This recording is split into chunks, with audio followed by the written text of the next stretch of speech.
Well, here I am. I made it, and let's see, I'm only 7 minutes late today, which for me is pretty darn good considering last week I didn't make it on here until about 6:40 or so. About an hour and 40 minutes late, but of course, as I've said many times, my work from home sometimes gets in the way of doing the show, and sometimes it's a little hard to get the two times to sync.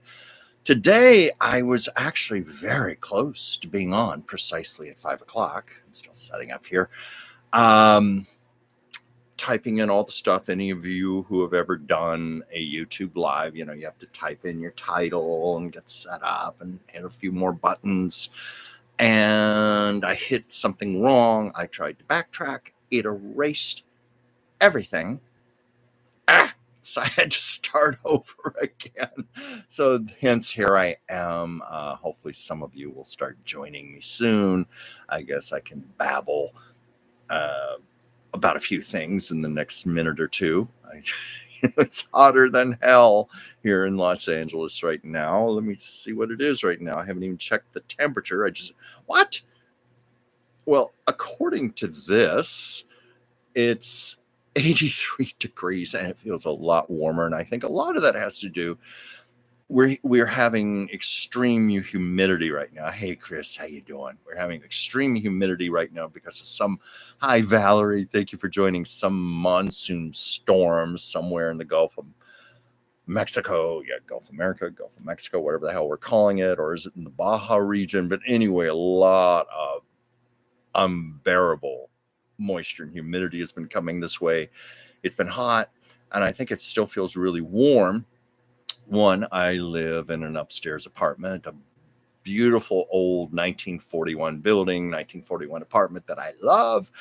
But being on an upper floor, it's much like any of you who have attics. Now, how heat rises up, and I don't get a good cross breeze. I'm very dependent on my air conditioning. And also because the roof of the building is directly above me, it's absorbing all of the heat. So by this time of the day, the sidewalks, the pavement, the roofs, concrete, everything has absorbed heat. And so that's why it can feel a lot worse than it is and why it lingers into the night. But it is really gnarly right now. I don't like this weather.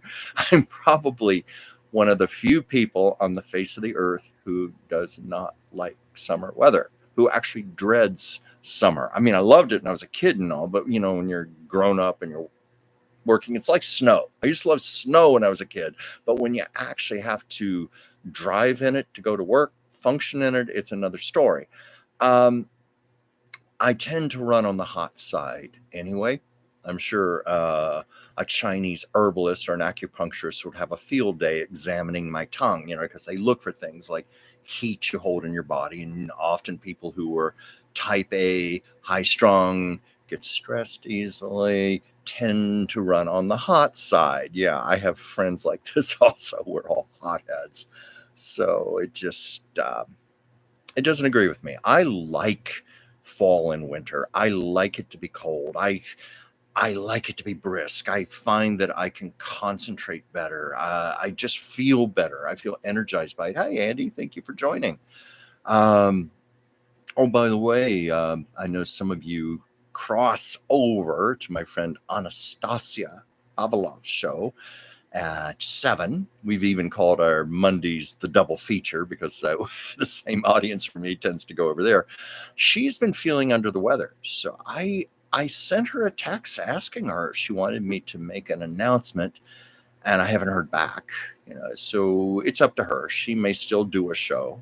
She may not. Hello, Joyce. Joyce, I have got to give you a call. I've got some news for you, but that's for later. It's a really busy week for me right now, so I don't know if I'll make it this week. Valerie, I'm with you, Chuck. Florida weather. Oh my God, Florida weather. And summer months is brutal. I know. It's the humidity that tends to push it over, and you certainly have it there. But yeah. I'm not saying I like cold, but for me, I'd much rather bundle up or just put the heat on or something. When it's hot like this, let's face it, there's only so far you can strip down before you get arrested. I certainly can't come on here and do this show like that. Hey, Jim, thank you for joining. Well, thanks for having you. Well, thank you for being here. Uh, Chris, so Chicago's pleasant right now. What I find is that whenever we get a heat wave out here, the East Coast tends to be cooler and vice versa. So maybe you in Chicago, you're just kind of in that happy medium there. Of course, Chris, your city is in the news right now, and I try very hard to get into politics here, but yeah, you know what I'm talking about. And with a certain leader who wants to send some troops into your city. Let's see, who else do I have here? I have my party going now. Valerie and Joyce and Jim and Andy and Chris and everybody saying hello to each other. This is fun. This is what goes on with Anastasia's show. And as I've said to you, it means a lot to me personally because she's gone through some rough times. And I was frankly the one who talked her into starting to do a show like this because I just thought it would be good for her spirits, good for her mood. She's very intelligent, she's very talented, opinionated, plenty to say, and this is just a perfect vehicle for her, especially during this time where she's my contact lens there, where she's not employed, she's not around people so much, and she needs people. So you wonderful people provide that for her. So thank you. And I really appreciate the party atmosphere that you create. I'm so sorry. Something went into my contact lens. Sorry. I'm going to forge ahead as best I can here and hope that it goes away. Any of you who wear contact lenses know exactly what I mean. When you get like a little piece of dust under a lens, it is, oh, ouch, like a little needle. Yeah, Pam. Oh, I talked with Pam recently. She's doing great, but Pam is a very busy woman, lots of creative endeavors. And also where she lives, their summers tend to be a lot shorter. So she likes to make the most of her summertime. And I don't blame her one bit for that. And I think her summers are also a lot milder than what, say, I'm going through here in LA, or Valerie, what you're going through in Florida. And I just realized I gave a product endorsement. Didn't mean to do that. I keep forgetting when I grab this mug here. Today it's just water in here.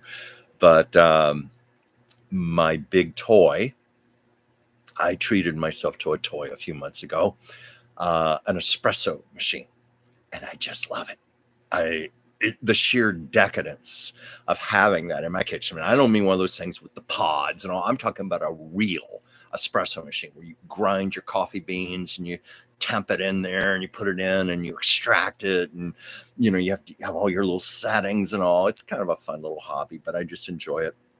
Never mind the fact that I have a Starbucks literally within a 4-minute walking distance from me around the corner, and I could probably do it for a lot less. Well, let's see, I think a latte or cappuccino is roughly in the area of $5. And I tried to calculate it for myself, like what do I pay for the beans? What do I pay for the milk? The filtered water, then you've got to descale the thing every month. So I figured in the cost per day of the descaling liquid, everything, because I was curious, how much does it cost me to make a latte or an espresso on my own? It came out to about $1. I wasn't saving as much as I thought. I'm also factoring in the enormous cost of the machine. It's going to take many months before it, quote unquote, pays for itself, if it's ever going to pay for itself. Let's see, I'm looking at some other comments here. Oh wait, I better backtrack here.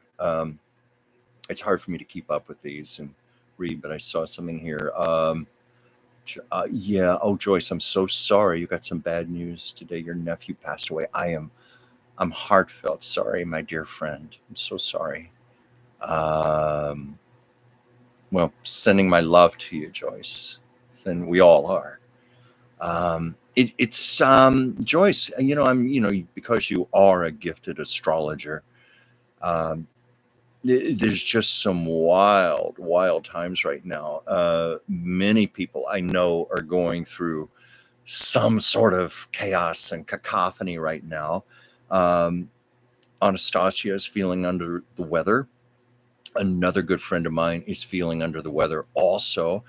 And I can't remember if I talked about it a month ago, but I had this strange virus where I didn't have a runny nose or a sore throat or even a fever, but I had extreme fatigue and I had muscle aches throughout my body.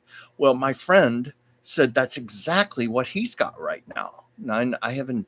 I think Anastasia has a little more than that, but it's a weird virus. But I guess if you have to be sick, this is the way to do it, because to me, there's few things more miserable than a sore throat and a runny nose. So to escape that, and basically it was an excuse to lay on the couch and watch television and relax, which is a privilege I don't give myself too much anymore. Um, I'm pretty driven, especially since I started um, doing the two shows with Dr. Whimsy Anderson, where we do a lot of discussions about current news events. So I have to be on my toes.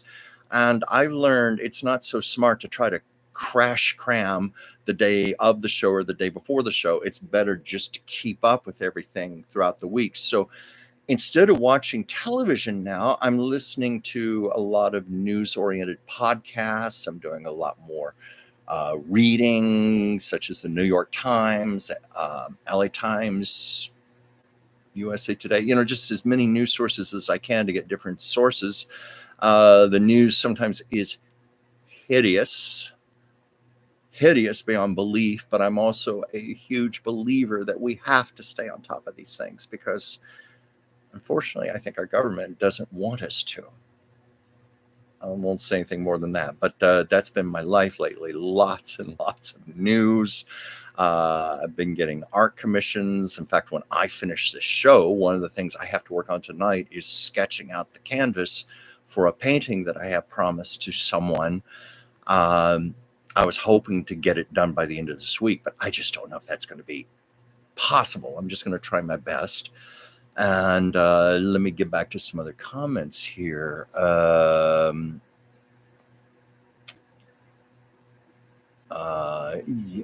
Sorry, and this darn thing jumps when I try to scroll. But Ward, that's a lovely comment you made for Joyce. I hope the happier times with your nephew will help give you strength to get you through this. I hope so too, Joyce. Hope so too. Let's see, where's some other comments here. Ward, you were saying, Joyce, you were a late in life baby. So was I. Well, so was I. So was I. My mother was almost 40 years old when she gave birth to me, my mother and father. There goes the product endorsement again. So my parents were really closer to two generations behind me instead of one. But it was cool having a mother and father that got married in 1942, and went through World War II and all that. And, I was raised on big band music, Glenn Miller and Benny Goodman and all that. That was all throughout my childhood. So I almost feel like I came from that era by default. Lucille Ball famously had her first child just I think, like my mother, just shy of her 40th birthday, because Lucy Arnaz was, I know this for a fact, July 17th is her birthday. Lucille Ball's birthday was August 6th. And I've told this story before, but I just think it's a great story of optimism and hope. Even when you think it's over, it ain't over. There's often something magnificent just waiting around the corner. And that was the case for Lucy.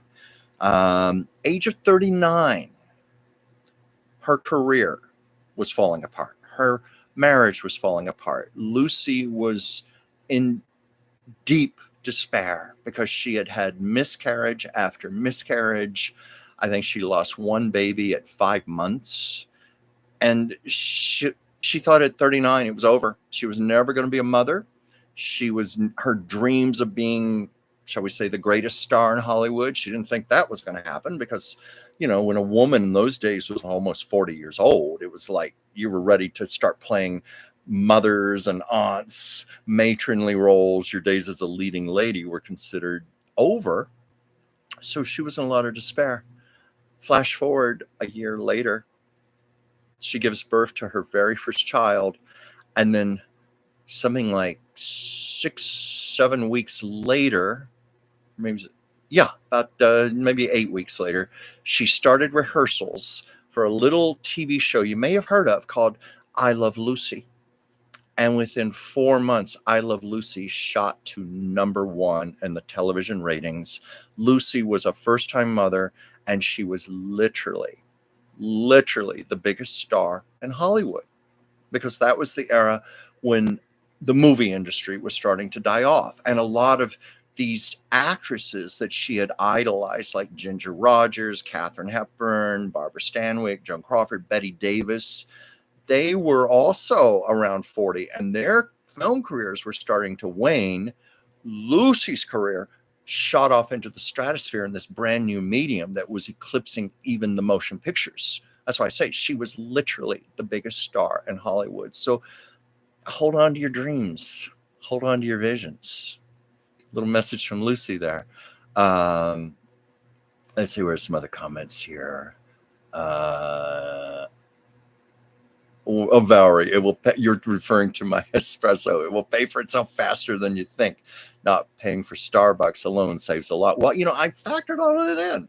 $5 a day in Starbucks versus the astronomical cost of that machine. The coffee beans are not cheap. The filtered water is not cheap. The milk, the descaling. I had to calculate all that, and that's how I came to roughly $1 a cup versus $5 a cup. But it'll work out. I just love the fun of it, and it's also capable of doing cold extracted espresso. Say I want to make espresso martinis, which I have not done yet in the 6 months I've had that machine. Got to catch up there. Oh wait, Jim, I remember that episode. Lucy goes to Marineland, but for some reason I can't remember Harvey Korman in it. I must have missed that part. Well, yeah, he is in the episode. Sometimes those episodes got heavily edited for syndication. So I don't know if you could have seen something where his part was cut out or shortened, or it was just, as I recall, he was playing a different persona from what you would usually see on the Carol Burnett show. But that's quite an episode. They filmed that on location, obviously, but a lot went into that. Lucy had to be in the water for a long time, so she had a rubber swimsuit on, the diver suit. She had that on underneath her costume, and and she had to be very careful, for the filming, like when they were in the water initially, she had to keep her hair, protected until, later she falls in the water and gets all wet, but she had to keep her hair protected so they could film the first scenes. And those dolphins kept shaking her little rubber raft back and forth and threatening to dunk her. Let's see, there's a message from Anastasia here. Okay. Sorry, I don't think she'll mind me reading this. Sorry, I've been painting. I already told my folks I have the flu and I'm not doing my show tonight. Okay. Anyway, I was going to announce that. I guess in a way I have, but she did that already. And here's another one here. Oh, have a good show. I plan on doing it tomorrow. Okay. And, send out some prayers and some good energy for her. She gets well. She's not feeling so great. And, it's very hot in her home right now, and she's, and when you've got a summertime flu and a fever and all that, it's not pleasant. But anyway, I was talking about that, about how the dolphins were extremely playful, too playful, in that they kept trying to dunk Lucy before she was supposed to be dunked, but they somehow got it filmed. Um, she did a lot of things like that. Like she did a special in London the next year.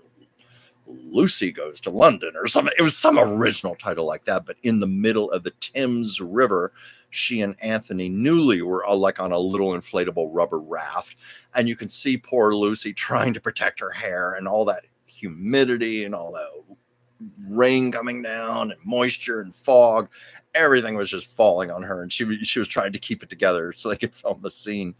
And, I spent some time once with Irma Cusley, her longtime personal hairdresser. And Irma told me that she would, Lucy wore wigs a lot from the 1960s onward. And I have a hairdresser friend who said, those big teased up bouffants. I had a friend say to me, most of those women were wearing wigs. You can't, according to my friend, you cannot do all that to your hair, or you'll have about 3 hairs left on your head, all that teasing and everything.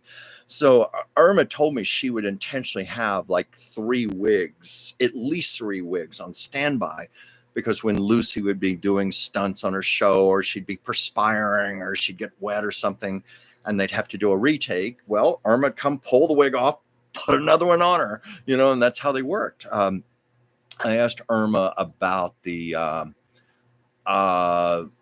episode, the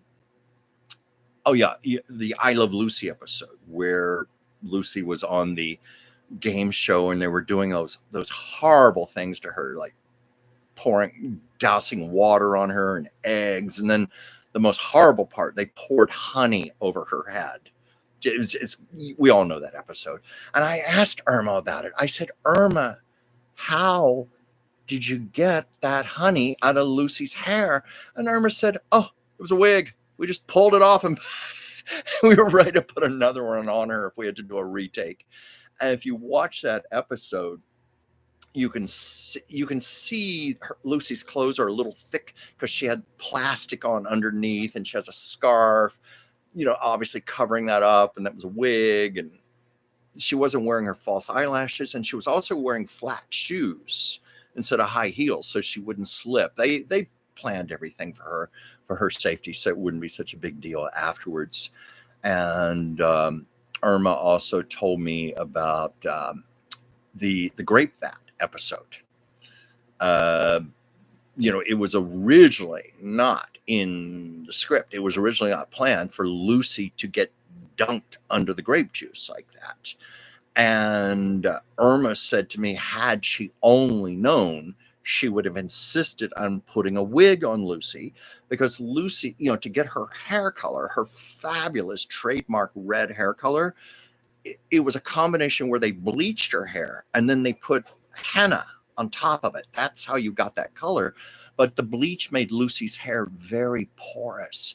And Irma was standing in the wings in horror while that was taking place, with that Italian lady was like dunking her in the grapes. And Irma was like, oh my God, what am I going to do? Because Lucy's hair was porous, and Irma feared Lucy's hair was going to be dyed purple, or I should say stained purple from the grape juice.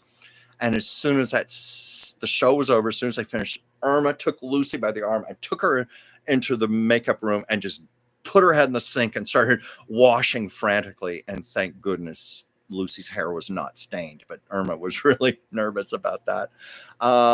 Let me go back here on some comments here. Oh, Andy, send our love to Anastasia. Oh, yes, I will.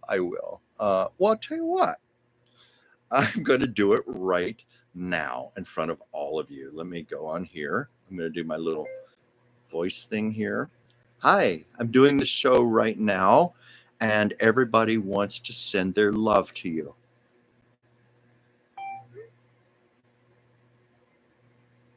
There we go. It's done. See, your wish is my command.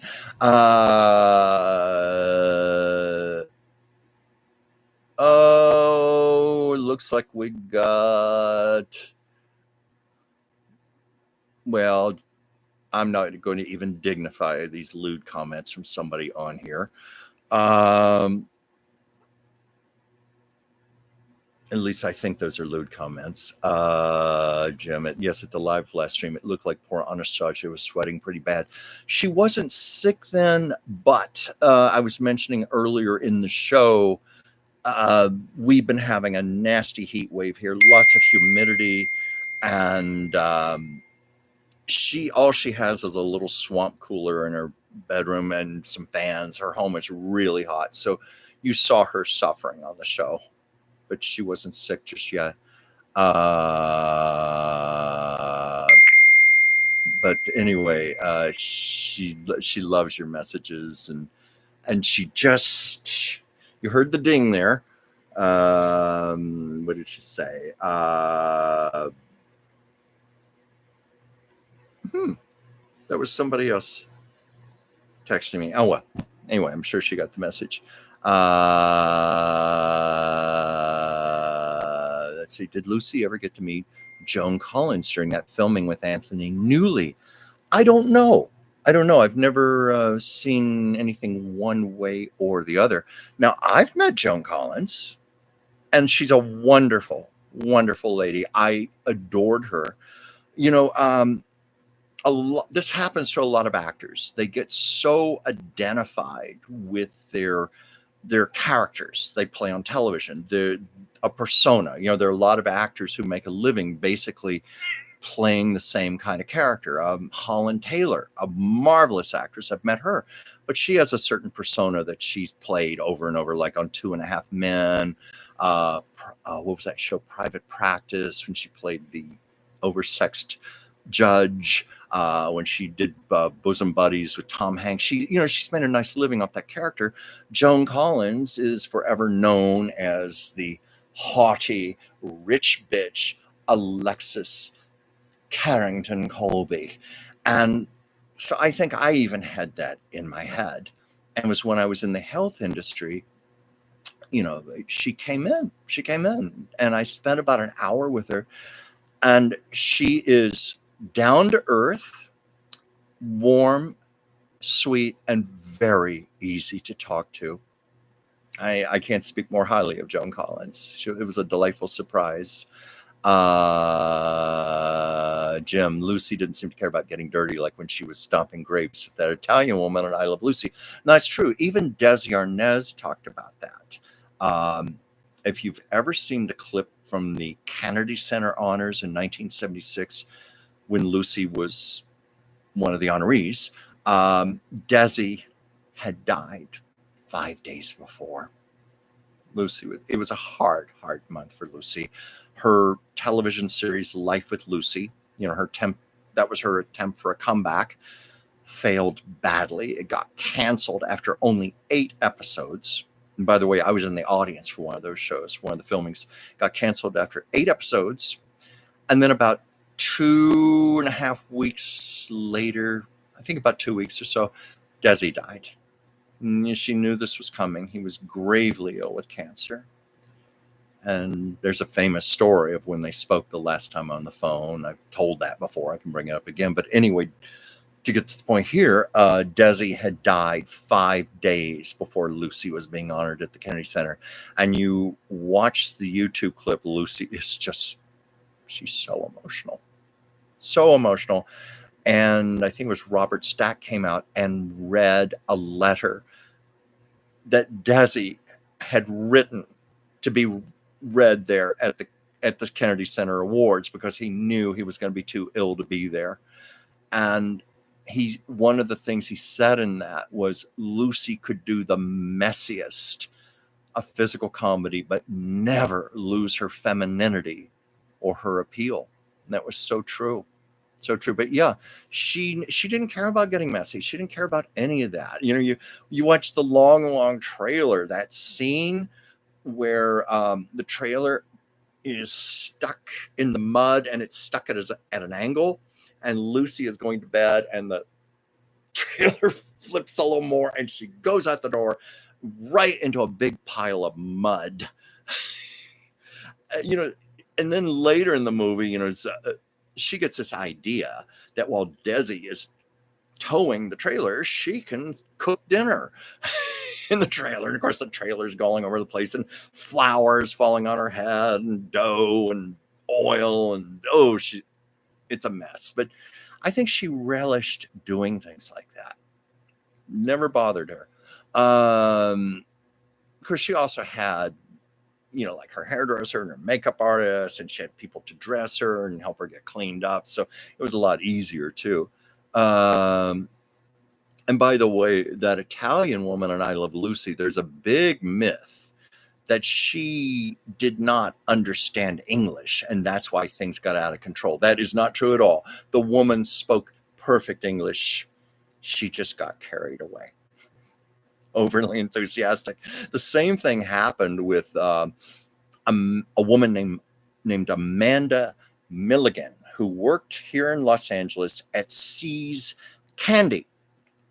And the chocolate dipping episode was, sorry, Sasha just jumped up here, nearly knocked my computer over. Say hi, Sasha. But anyway, Amanda Milligan, even though the episode was inspired by the farmer's market here in Beverly and Fairfax next to CBS, where there is a chocolate dipping booth, not a conveyor belt, but a chocolate dipping booth. And that's what Bob Carroll Jr. and Madeline Pugh Davis, the two I Love Lucy writers, along with Jess Oppenheimer, they were having lunch at the farmer's market going, well, what predicament are we going to put Lucy in next? And they're walking around. They see the woman there dipping the chocolates on the marble slab, and then light bulb goes off over their head. But anyway, Amanda Milligan was hired to do the show. She was a real life a chocolate dipper. That's what they wanted. They just wanted an authentic chocolate dipper there. But she was not an actress, so it was hard to direct her. And Lucy kept saying to her, now, that scene where she gets the chocolate smacked in her face. She said, no, look, I want you to hit me hard, hit me good. And Amanda just would just like tap her. And Lucy was worried about it. Like, is this going to work? And the night of the filming, Amanda went off and slugged her. And you could see it on camera. She slugged Lucy. Lucy said she was seeing stars and almost blacked out. Amanda Milligan hit her so hard in the face with the chocolate. So that's a couple of times that happened. Hence why it's not always a good idea to work with amateurs when you're filming on a set. There's a reason you hire professional actors who are trained in things like this, how to do stunts on camera and all. But they just went for authenticity, and maybe they were also looking to save some money also, because Lucy and Desi were very budget conscious, seeing how they owned the show. But let me check some other comments here. That's when you just reminds me of the cartoon Mickey's trailer, where Mickey and Donald are in the trailer and Goofy is driving and accidentally and hooks the trailer. I tell you, folks, long trailer. If you've never seen it, I think most of you have. That is such a good mood elevator. And it's basically a Technicolor I Love Lucy episode. It really is. They're just playing on their television personas. I think she was named Tacy and he was Nicky. And if you said the names fast enough, Tacy, Nicky, it sounded like you know what.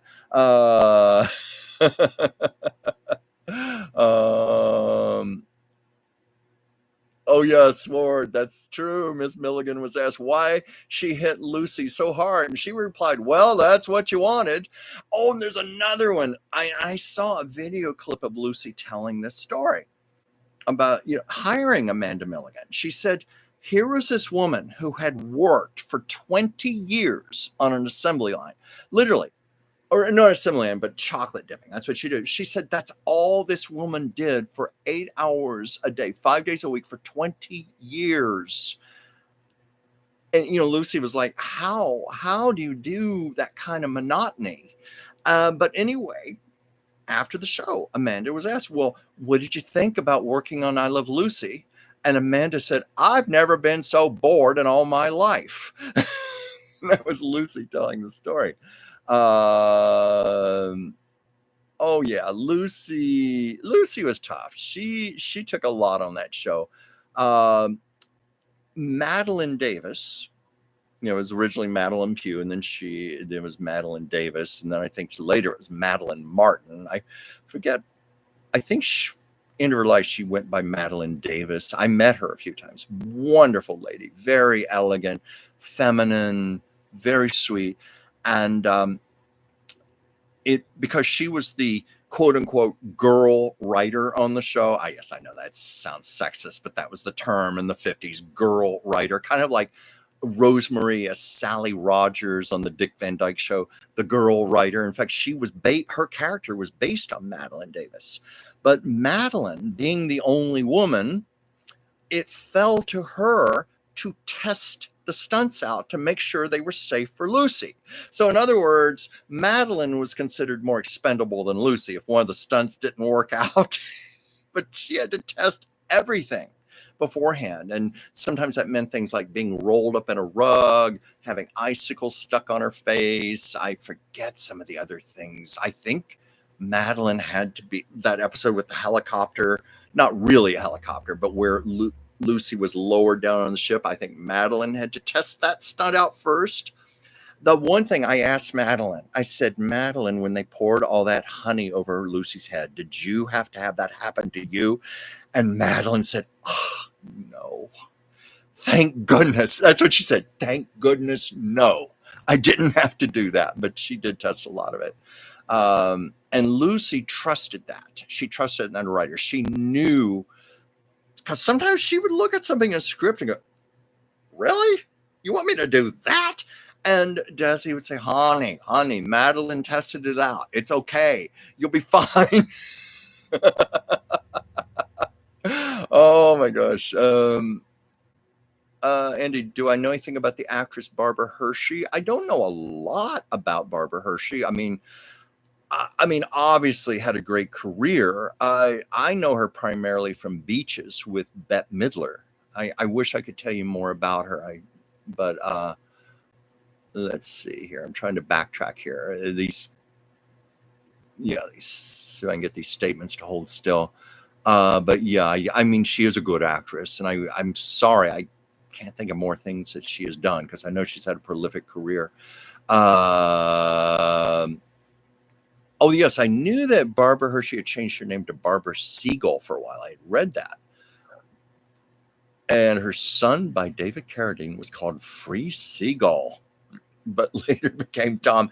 That was in the 60s, the hippie era, like Sonny and Cher naming their daughter Chastity, Free Seagull. I don't know. I forget some of the other names, but consequently, a lot of those parents and children ended up going to court a few years later to legally change the names to something more normal once they got past their hippie period and they realized, what have I stuck my child with? Let's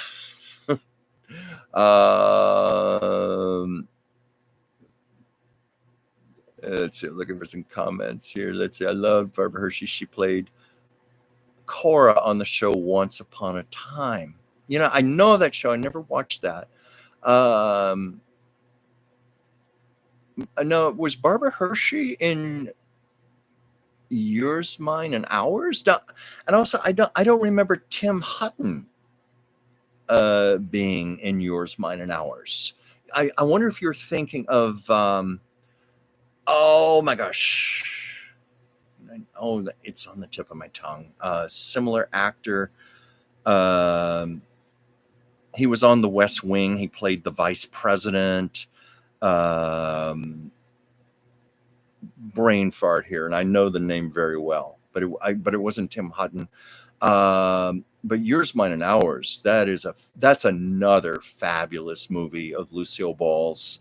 If you ever just need a mood elevator, that will do it for you. It's a feel-good movie, and it's also truly literally a family movie. I mean, it's a movie that the whole family can watch together, but it's about a family. It's about a man with 10 children marrying a woman who had 8 children. Yes, and it's based on a true story. And Lucy and Henry Fonda just had extraordinary chemistry with each other. It was one of those things, the two of them They were such good actors, and a really good actor knows how to simplify, and you internalize it, you just hold it, and it's there in your eyes, it's just there in your aura, it's in your energy. There were like these wonderful unspoken moments, particularly the scene where the characters had met, but it's where they're really meeting for the first time in the infirmary, where Lucy's character's working as a nurse and Henry Fonda has brought his teenage daughter in. And it's just a lovely, heartfelt scene between the two of them. So simple, and it says everything, and it really sets the tone for the rest of the movie, where you root for these two people. You want to see them get together. And of course, Lucy and Henry Fonda, they had worked together twice before. They did a television special together in 1961. And they also worked together for the first time in what I think is possibly Lucille Ball's greatest dramatic role. It was made in 1941 and it was called The Big Street. And Lucy plays a very unlikable character, very unsympathetic, very hard-boiled. It is anti-Lucy as it can be. So much so it even scared Lucy to take on a role like that. And it was her friend Charles Laughton, the great Charles Laughton, who said, Lucy, if you're going to play a bitch, commit to it and play the biggest bitch there ever was. And she took the advice, and that's how she played it. But she and Henry Fonda were beautiful together. It's even been rumored that there might have been more than just their professional relationship, but I won't go into it here. But I have heard the stories, but so be it. Yeah, in fact, that movie, Yours, Mine, and Ours, was based on a true story. But I understand that they had been married way back in the 1950s. That the movie had been in development for many, many years, and it did not come out until 1968. And it ended up being one of the biggest hits of 1968. I mean, I think it was like the top 3 to 5 films of that year. It was a mega, mega hit. And Lucy was not happy about that. And well, the reason she wasn't happy was because I think she had some sort of profit participation or something, but she had been ill-advised by her lawyers and accountants, and she didn't set up a proper tax shelter. So almost all the money she made on that movie went to the IRS. So it was bittersweet for her, but it was, I think it was the biggest hit she ever had at the box office in her whole career. She and Henry Fonda were just magic. I wish he had guested on her show. I could have just watched them work together over and over and over again. In fact, Henry, on one of it was the Dean Martin roast. Remember those in the 70s? Those play all over the place on social media, YouTube. And he was talking about Lucy, and he said, if I'd played my cards right, that studio would have been called Henry Lou. And he also told a story that he admitted he and Lucy used to date back in the 1930s. And Henry Fonda and James Stewart were very close. They were roommates at one time. They went to college together, and they were roommates. And Jimmy Stewart at the time was dating Ginger Rogers. Lucy was dating Henry, and the four of them would go out and double date together.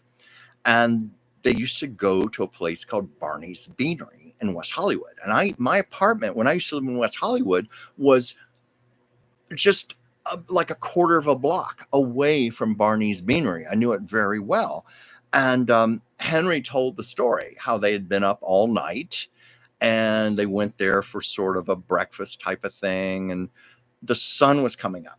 And he said that Lucy and Ginger were wearing this very heavy makeup, evening makeup, like heavy foundation, real dark lipstick, heavy eye makeup. And Henry got a look at Lucy in the sunlight, the direct sunlight. And according to Henry Fonda, he said, yuck, which got a big laugh from the audience. I don't know how Lucy felt about that. Let's see where some comments here. Chuck, can I bring up the show Get Smart? I don't think there were any cast members from the show still alive. Barbara Feldon is still alive. I saw David Ketchum just passed away. No, Barbara Feldon, I think she's like 93 or 94 now. And by the way, Barbara Eden just had her 94th birthday about 3 days ago. And she and Barbara Feldon are good friends. Yeah, I saw that Jerry Adler just passed away. Let's see here. Get Smart. Yeah, that was, Don Adams was wonderful. You know, he won 3 consecutive Best Actor in a Comedy Series Emmys for that. And I met him once many years ago. Nice guy. Just briefly met him. And of course, Get Smart had the wonderful Mel Brooks behind it. Yeah, it's a funny show. Let's see. Let's see. Oh yeah, Chris, I saw parts of that interview with Barbara Eden and Bill Maher. I want to watch the whole thing in its entirety. And 3 years ago, I got to meet Barbara Eden. And she autographed a genie bottle for me. What it is, there's this man who makes perfect replicas of the I Dream of Jeannie bottle. I mean, authentic as can be, full scale, everything. And it was at a memorabilia show in Pasadena. He had his booth next to her booth. He was selling the bottles. And of course, obviously, this was with Barbara Eden's blessing. I'm sure she was getting a commission for this. You could buy your bottle and then walk. Well, you had to stand in line. You just didn't walk over, but you got in the line. And then you got to meet Barbara Eden, talk with her for a bit, hand her your bottle. And then she would use a Sharpie marker. And she inscribed it to me, to Chuck, love Barbara Eden. And then she wrote in quotation marks, Jeannie. So I have it signed Barbara Eden and Jeannie, and I love it. I keep it in my china cabinet because, as you know, I have a little Siamese cat here who gets into everything. And if I left that bottle out, I would not have it for very long. But I do have it in my china cabinet, and it's something that just makes me smile. It's a generational thing. I realize to younger people, it probably wouldn't mean much. But to my generation who grew up with that show, it does. And just even if she hadn't signed it, just knowing Barbara Eden held that bottle in her hands, it's almost like by default, it became a real Jeannie bottle being held by Jeannie herself. But she looks fabulous. And one of the biggest things, sorry, I keep saying my drink time. One of the biggest things people requested of her was to do the blink, hold her arms up. And the poor thing, she was 91 years old at the time. How she had to keep doing that over and over with her arms, but she did it. And she looked fabulous. Hey, it's true. Genies don't age. Remember, I think there was even a joke on the show about how Jeannie was like 3,000 years old and how she just did not age. So that's the case. Well, Andy, you said she's 92. No, she's 94. She just had her 94th birthday. But I was saying when I met her, she was 91. Chris, yes, Chris, you remember, and I got that. I think I even posted a picture of myself holding up the bottle. Lord, somehow I think Jeannie would find a kindred spirit with Miss Sasha. I think she would, but that wouldn't stop Miss Sasha from knocking the bottle off the shelf and smashing it to bits. So that's why I don't keep it out. Oh yeah, Andy, you're asking, I don't want to mention who a cat sat for. The reason for that is she's the granddaughter of a very, very famous entertainer, and I want to be respectful to her because she's a very private person and she has to be careful for children and all, so I don't give her name. But the cats, they were just regular mixed breed cats, no particular breeds or anything, but very, very sweet. I've cat sat a number of times, and I always look forward to it. I always love those dear little cats. They're frankly a little sweeter than Sasha. But Sasha, this was when I was doing cat sitting for her, and then I was doing cat sitting for another neighbor. So 4 cats with one, 2 cats with the other. My cat, 7 cats, come in. Sasha would just be sniffing me like, "You've been cheating on me. You've been seeing other cats. Don't you lie to me." It's really funny. What Ward said, "I bet Miss Eden was relieved she never had to twitch her nose." No, that was Elizabeth Montgomery's gimmick. Um, and I don't know how she would have felt about that. I mean, not everybody can do that. That was just something Elizabeth could do, and they just wrote it into the show. But I think they also wanted to give Jeannie her own trademark thing. So that for her, it was the blink, the arms up. And I think Barbara Eden was saying, because Bewitched and I Dream of Jeannie were filmed on the same backlot in Burbank. So they would often run into each other in the hair and makeup department in the morning. And Barbara always spoke warmly of Elizabeth Montgomery. And she said at one time they were both pregnant at the same time. And both of them had to conceal their pregnancies on the show. Barbara Eden was pregnant with her only son the first season of I Dream of Jeannie, and they had to conceal that, upper shots and things, or they would do some harem veils to cover her stomach area.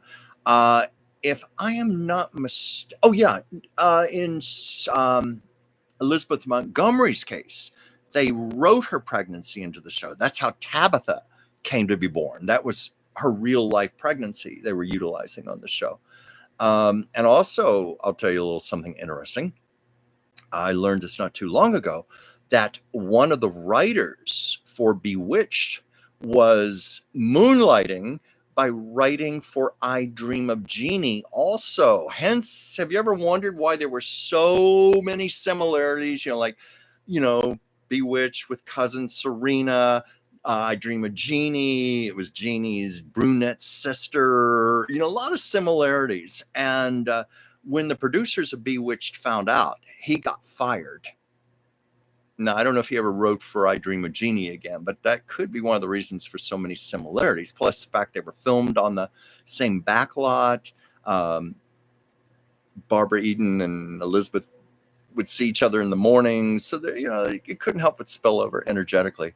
And you just tell your dog to sniff you and get it over with. That's what it's having to do with Sasha.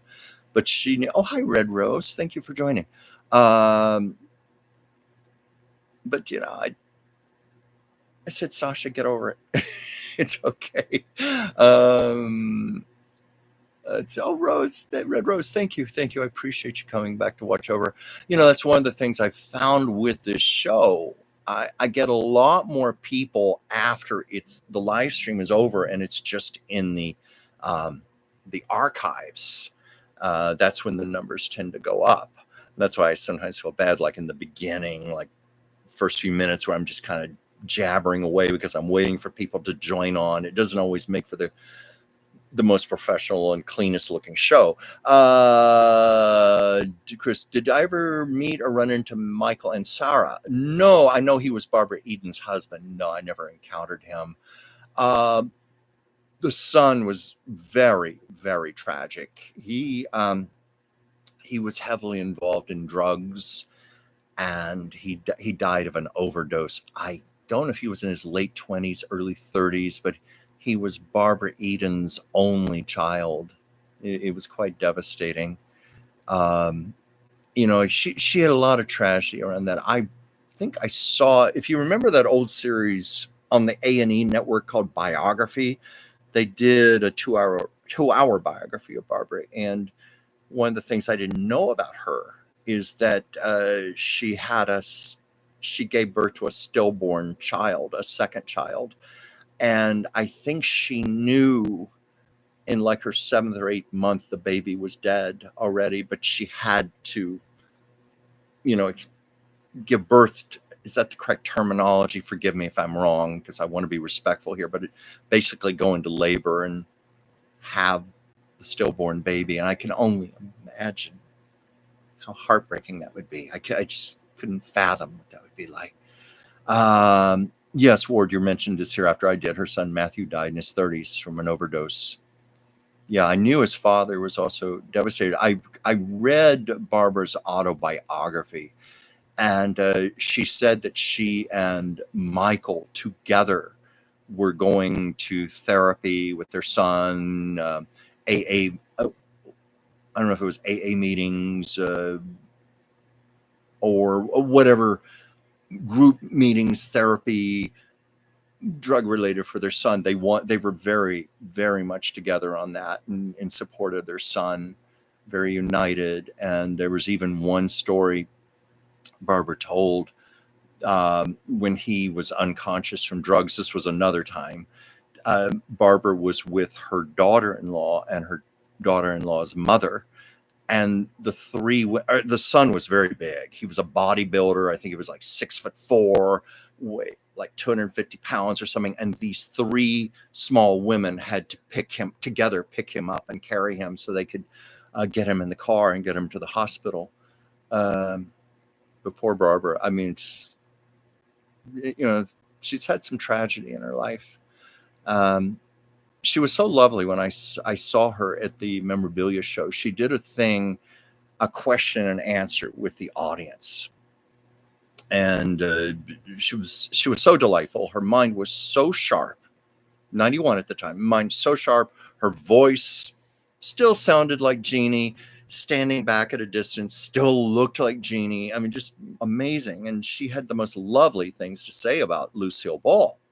But to get to before that, I think she said that was only her 2nd or 3rd job in show business ever. And the one she had prior to that was on a TV show with Barbara was very classy. She didn't give the actress's name other than it was a middle-aged actress, a former movie star who was now doing a situation comedy. And she said the woman was so mean to Barbara, because Barbara was like, 20 years old or something, and beautiful and blonde. And the actress was very jealous of her and just made life hell for her on the set. Well, I got out my phone while she was talking and looked it up. It was Ann Sothern. It was Ann Sothern who was very mean to Barbara Eden. So Barbara Eden said when she got hired to do I Love Lucy, she was scared because Lucy at the time was the biggest star on television, just the biggest. And Barbara was so afraid that Lucy was going to be mean to her like that also. And she was expecting the worst. And the story was they were in rehearsal and it was a lunch break and Lucy was in her dressing room, had her door open. And she goes, "Hey, you, come over here. Do you like that dress you're wearing on the show? Do you like that dress?" And Barbara was like, "Oh, God. Here it comes. Here it comes." And Lucy said, "Take that dress off and hand it to me. I'm going to make it much prettier for you." And Barbara's like, "What?" And Barbara said, "Yeah." I mean, Lucy said, "I'm going to make that dress a lot prettier for you. I want you to look really beautiful on the show."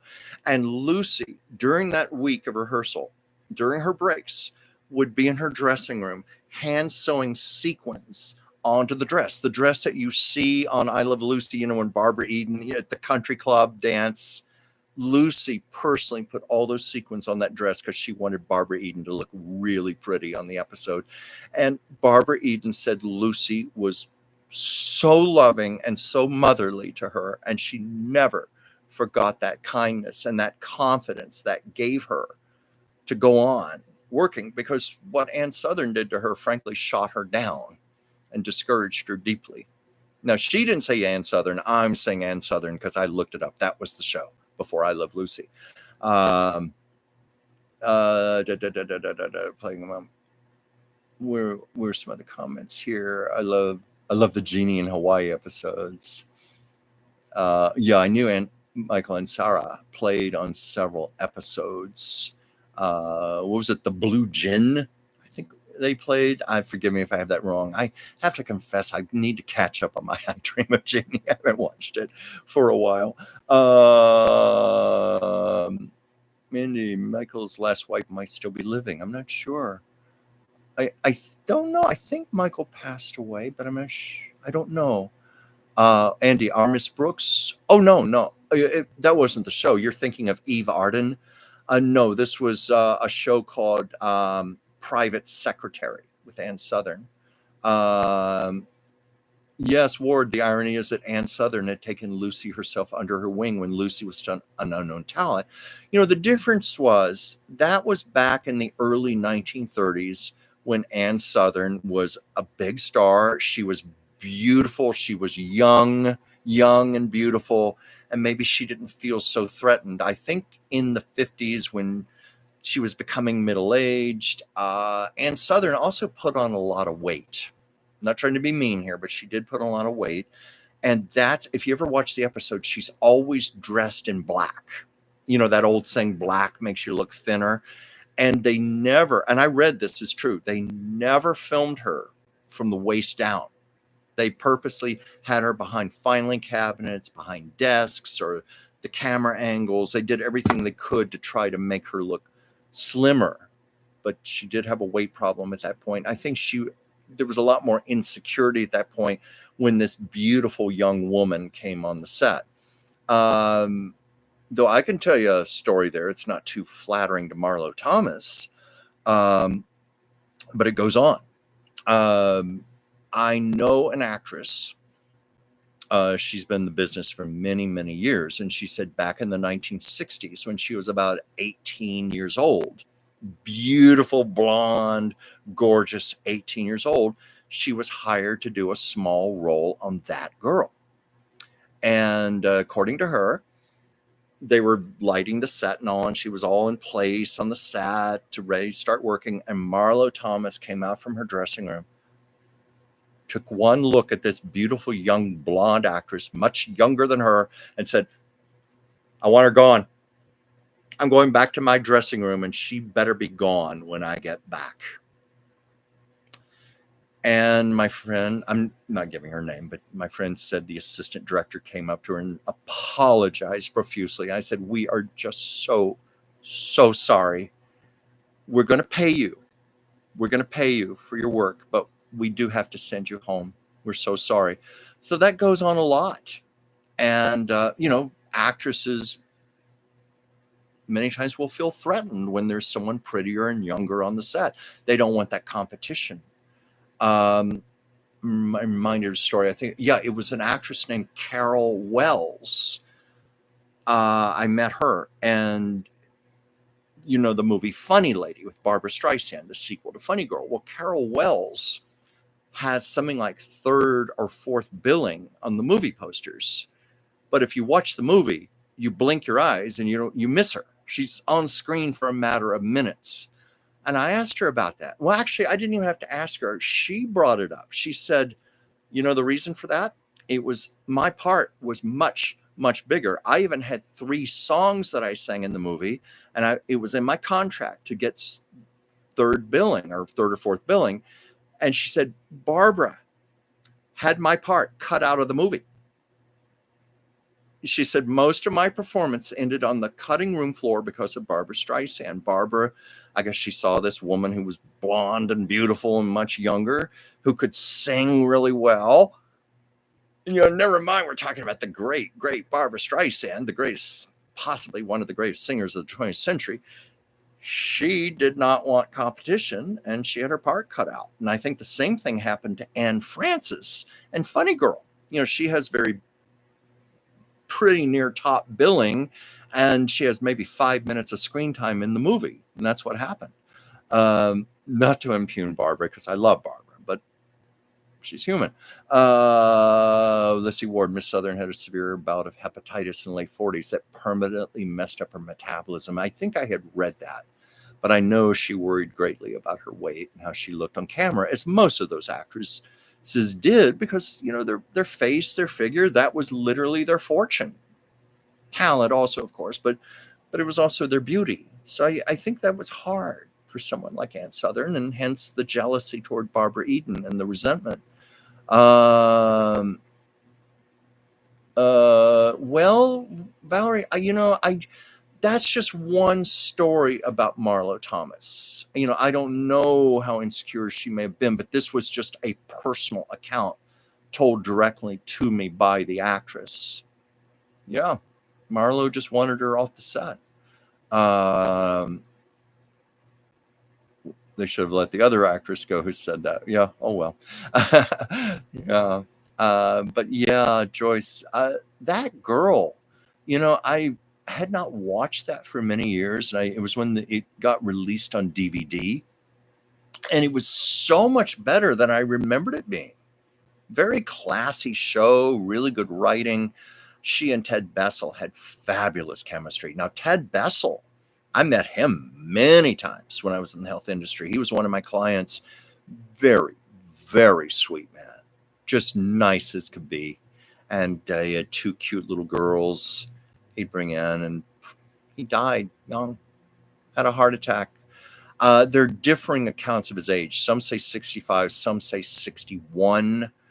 But he died of a massive heart attack. I'm inclined to think 65, and the reason I say that was he looked his age. I was so used to seeing him as Donald on That Girl and other shows he was on. When I met him in person, he was a lot older. He really looked like a man in his 60s, so it wouldn't surprise me if he was 65. But sweet, sweet man. I really liked him, and I was saddened when he passed away.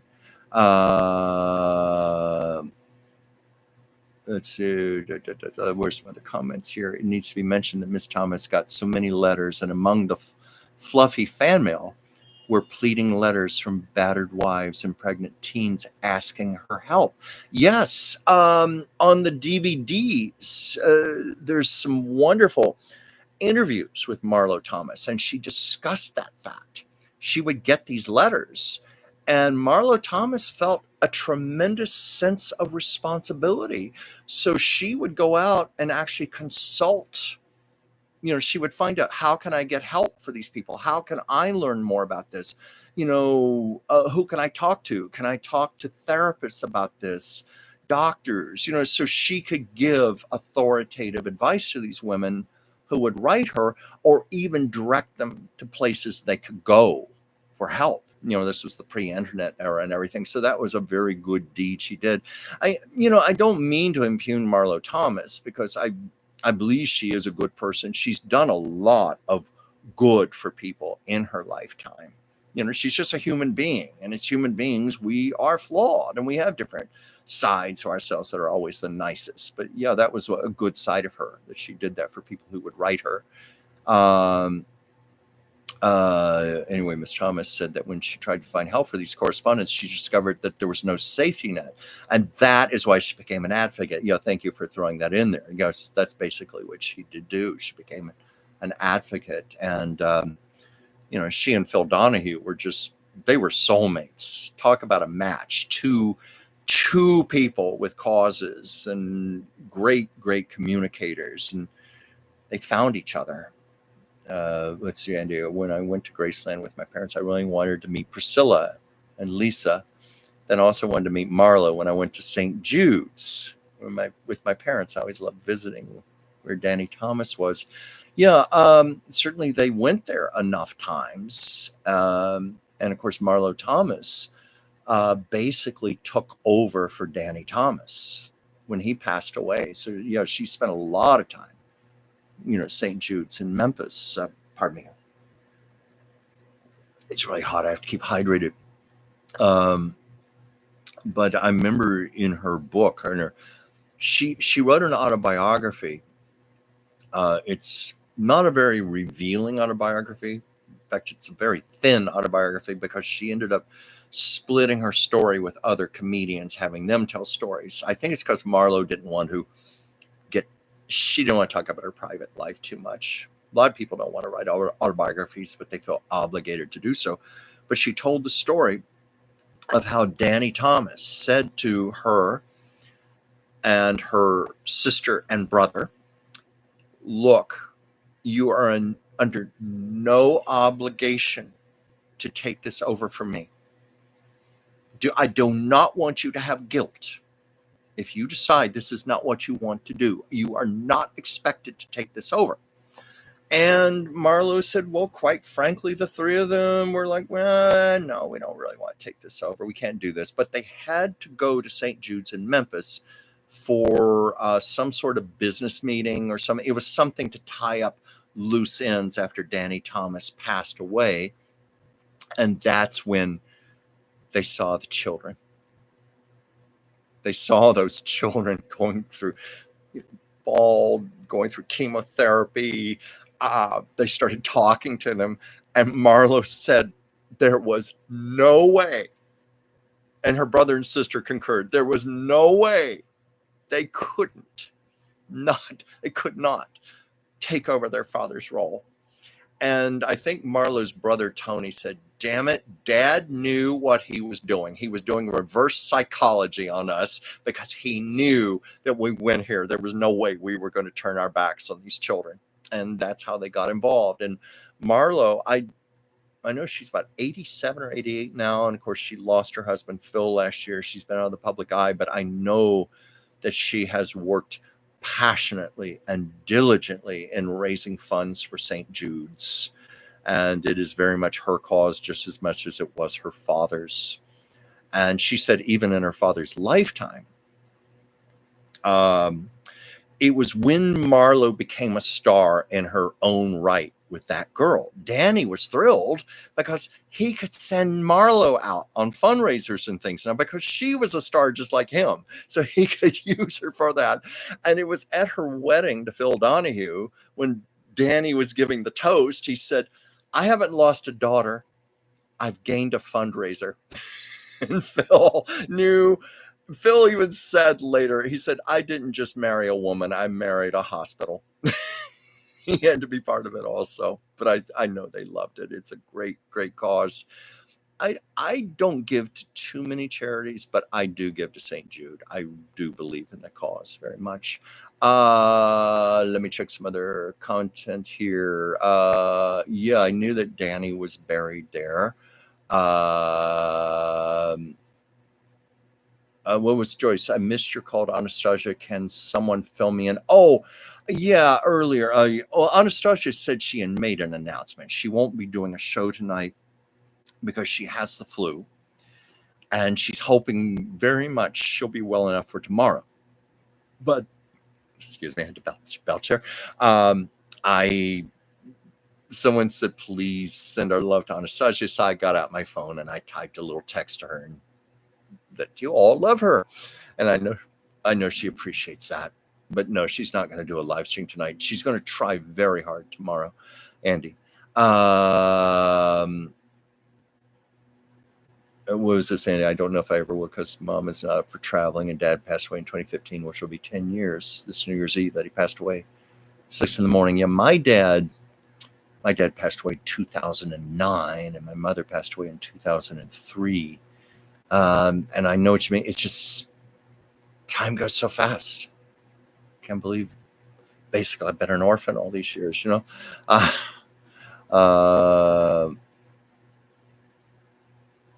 Oh, Andy, wouldn't it be great again to talk show host? Yeah, well, Phil was very much a star in his own right, a great communicator, very influential with his show. So yeah, I'm sure Danny was thrilled to have him aboard. But it was for the greatest cause imaginable. You know, I really love. I feel good about donating to St. Jude because I'm confident that all of my money is going to proper use. There's some charities where it's really questionable how much is really going to the charity and how much it is going to quote unquote administrators and people like that. You see, and Ward, you're mentioning your father died 3 years ago. I'm sorry about that. You know, we never completely get over it. It's, you know, any of us who have gone through death, we know we're fine. And then waves of grief can come through out of nowhere, just like ocean waves. Valerie Joyce, I sent Anastasia an email sending get well soon, love and hugs. Oh, Valerie, she's going to really appreciate that. I know that Anastasia cherishes every one of you. And I was saying earlier in the show how much all of you have helped her to heal from some rough things.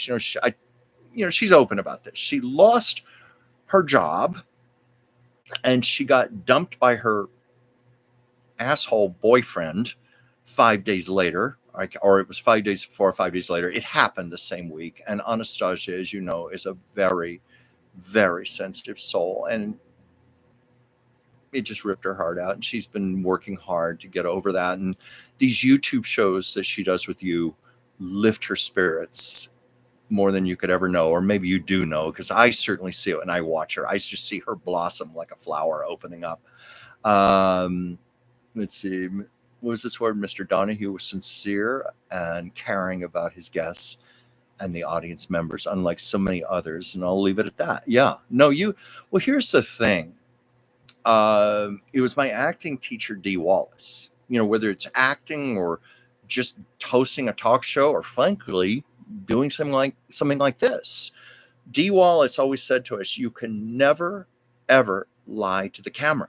The camera will pick it up. It will pick it up in your eyes. It'll pick it up in your aura when you're not being sincere, when you're not being honest. The camera always reads who you really are. And I think that was something that Phil Donahue had. You really saw his sincerity. And Marlo even wrote when he died, she said, Phil loved his audiences. The audiences knew that. I've always wondered, he died at 88 last year, and he was awarded the Presidential Medal of Freedom, I think 3, maybe 4 months at the most before it happened. He was in a wheelchair at the time, and Marlo had been awarded the Medal of Freedom maybe 3, I may have my years wrong here, I think about 3 years before that. And it was President Biden at the time. And I've always wondered if Marlo really pulled some strings and connections. I mean, Phil deserved it. Don't get me wrong. He deserved that medal. But I think Marlo knew the end was coming, and she wanted Phil, her beloved Phil, to have that honor also. And I think it's never been stated publicly, but I think she was doing everything she could behind the scenes. And I'm glad he was awarded the medal. And I think the last public picture of the two of them is with Phil with the medal around his neck, and Marlo, she's so proud, and you can almost see tears in her eyes. I think she knew. And it's never been said what he passed away from, other than quote unquote a prolonged illness. Or a long illness. That's all any of the obituaries and articles will say. I don't know if Marlo will ever come out publicly and say what was happening with Phil, but other than he was ill. But they were soulmates, and they wrote a beautiful book together. They had a long-standing policy that they would never work together professionally, and they would keep their marriage private. And Marlo said they had a lot of offers. They had offers to host the People's Choice Awards together, things like that. And she said, no, our marriage is sacred. It's private. It's personal. But they broke that rule on the advent of their 40th wedding anniversary, and they wrote a book together where they interviewed 40 famous couples about their relationships and it had the criteria. It was couples that had been together a long time. I think the criteria was at least 20 years, and they wanted to know what was the secret to a long-term marriage. And what they found ultimately from 40 couples, there is no secret. Everybody had their own approach, their own story, including Marlo and Phil. But it's a really terrific book, and they turned it into a podcast, which is still available. I think it's called Double Date with Phil and Marlo. I think that's what it's called. And they take the audio tapes from all of those interviews they did for the book, and they've turned them into podcast episodes. It's a lot of fun. And I find you learn a lot about yourself, and also about our own relationships. It's great. highly recommend it. But that was their one time they worked together, and they said they broke their ironclad rule to do that. And I remember they were promoting the book during the pandemic lockdown. So they had to cancel all their book tours. And I was so sorry about that because they were scheduled to come to Los Angeles. And I really wanted to meet the two of them. But what they were doing, since they could not do the personal interviews, they were through different booksellers. Phil and Marlo were signing book plates, and then they were sticking that inside the front page of the book. So you still had their personal signatures, and I ordered the book that way. But I remember they were doing a lot of interviews. And if you'll remember, that was when all the talk show hosts were homebound. They couldn't even go to their studios. So they were like kind of what I'm doing right now on their laptops, doing their shows and doing interviews. And I remember Phil and Marlo doing a lot of those interviews. And a lot of those are on YouTube now, where they were talking about their relationship and about what they had learned from all the couples.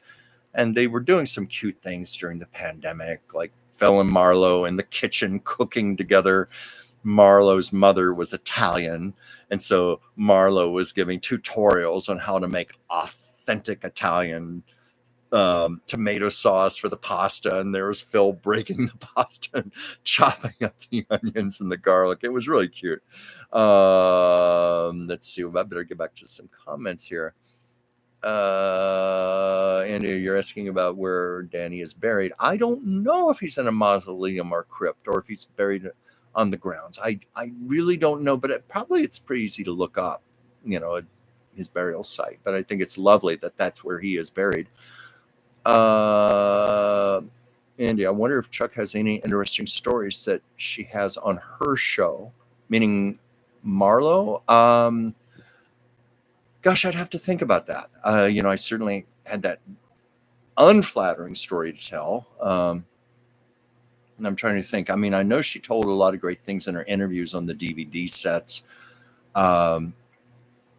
There was, and this one's not such a nice story either. And I don't mean that because I admire Marlo Thomas. But the story was that Ted Bessel had a real life crush on her.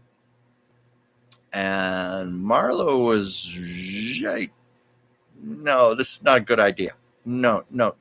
This is professional. We can't go there.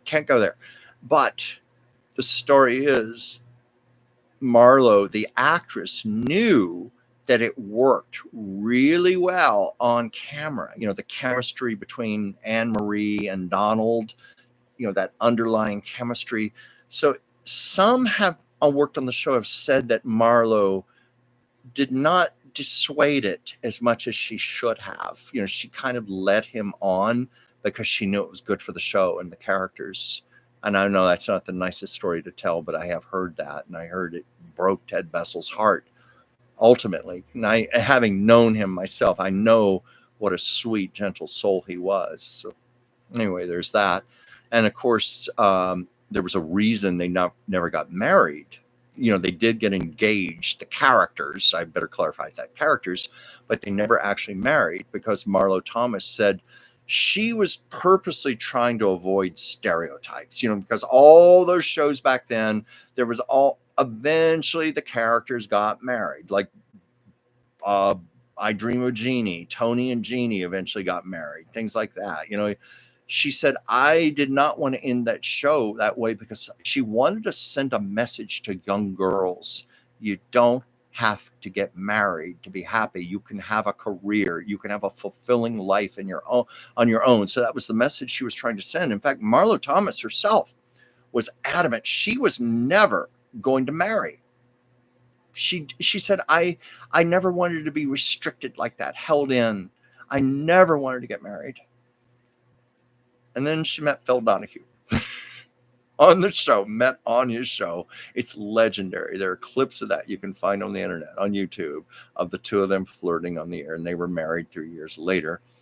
And Phil and Marlo told the story, I think it was on the podcast, about how while they were dating, they did break up for a while. And it was because their relationship was long distance. She was in Los Angeles and he was in Chicago. And they were commuting back and forth, back and forth. She was either going there, he was going there. And they both were exhausted. And they said, we just can't sustain this. And they broke up. And then it was about 3 months later, they both realized how much they missed each other. They really missed each other. And that's when they knew they were going to get married. They were going to be together. And Marlo said she just couldn't even believe herself that she was breaking her own rule. But she said, I decided I really wanted to be married to Phil. I'd like to be married to Phil. And there is also a story, and I told this on one of my videos once. They were married at her parents' home in Beverly Hills, and she was up in her room, and she wasn't wearing a wedding dress, but she was wearing a nice white silk dress and doing her makeup and hair and everything. And she just froze at her, sitting at her makeup table, and she froze in fear. And the guests were kept waiting for a long time. I think Phil was literally standing there at the altar with the minister. The guests were all waiting, and they were waiting and waiting. And finally, Danny knocked on the door, and Marlo was saying, Daddy, I don't think I can go through with this. I'm scared. I said I would never marry. And Danny said, honey, you do whatever you feel is right. And that's something about that snapped Marlo out of it. And she took her father's arm, and he walked her down the stairs and walked her down the aisle in the living room. And Marlo said, she looked up and saw Phil and said, what am I afraid of? It's just Phil. So it's kind of a sweet story. Miss Thomas said that she got encouraged by Lucy when she started That Girl as a producer. That's true. And another reason Marlo was in charge of the show, there's something called a showrunner, who oversees everything and commits to stay with the show from beginning to end, to see it through, to see that the show stays consistent and true to its original voice. And we know that doesn't always happen, but that's the purpose of the showrunner. And Marlo said, I'll be that person.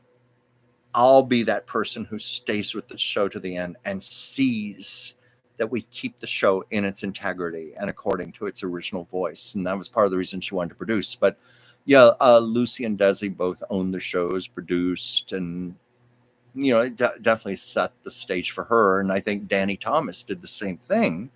And of course, Danny's show was produced by Desi Lou. Yeah, so his bosses were Lucy and Desi for a time. And speaking of Mr. Bessel, ever see a show after That Girl, Me and the Chimp? Oh, God, yeah. I remember that was pretty bad. Pretty bad. It did not last more than half a season. He deserved better than that. Another interesting thing about Ted Bessel, he later played Mary Tyler Moore's boyfriend on the Mary Tyler Moore Show for a few episodes. So, and of course, Mary Tyler Moore's show was compared to That Girl. It was like the feeling was Mary was the logical successor, where she took it to the next step, where Mary was a working girl in the newsroom and all that, and also very independent. That was a show that did not end with Mary getting married either. But Ted Bessel was her boyfriend on some episodes, which is kind of funny because I'm reminded of Mabel Albertson, who played his mother on That Girl. And she also played the mother of Darren Stevens on Bewitched, which I guess you'd have to look at it technically. That made Darren and Donald brothers, or at least half brothers. But it was just all in the family. Yeah. And Ward, I knew that about Cammie Cutler playing his daughter on the show. She writes some really good pieces on Facebook about her experiences on the Waltons, and I think she's around 60 years old now, and she became a school teacher, and for a time was teaching in rural central Virginia, not far from where the Waltons was set. So it was interesting how it came full circle like that. But she writes excellent, excellent pieces from her memories on the show. And of course, I knew Ellen Corby, who played Grandma Walton. I knew her personally as a friend. And it's always fun to see the pieces that she writes about Ellen and Will Geer. And because I knew Ellen so well, and well, Ellen was gay, Will Geer was gay, and they had their partners. And I knew Ellen's partner, Stella. Wonderful, wonderful couple. I love them both. But I think a lot of people back in the 70s, a lot of the Bible Belt people might have blown a gasket, flipped their wigs if they'd known Grandma and Grandpa Walton were gay in real life. But anyway, they were just marvelous actors, and they put so much love into those characters. They were so believable. But let me see some other comments here.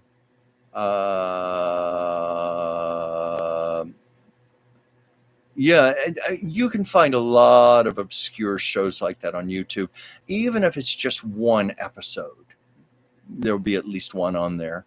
And I have to admit, that's fun for me, because sometimes I look up shows that I remember as a kid that didn't run very long, but it's great to see them again. Oh, Joyce, we only had one TV when my dad didn't work the night shift. He got to pick what to watch on TV. Well, my house was a little different. I grew up in a household of television addicts.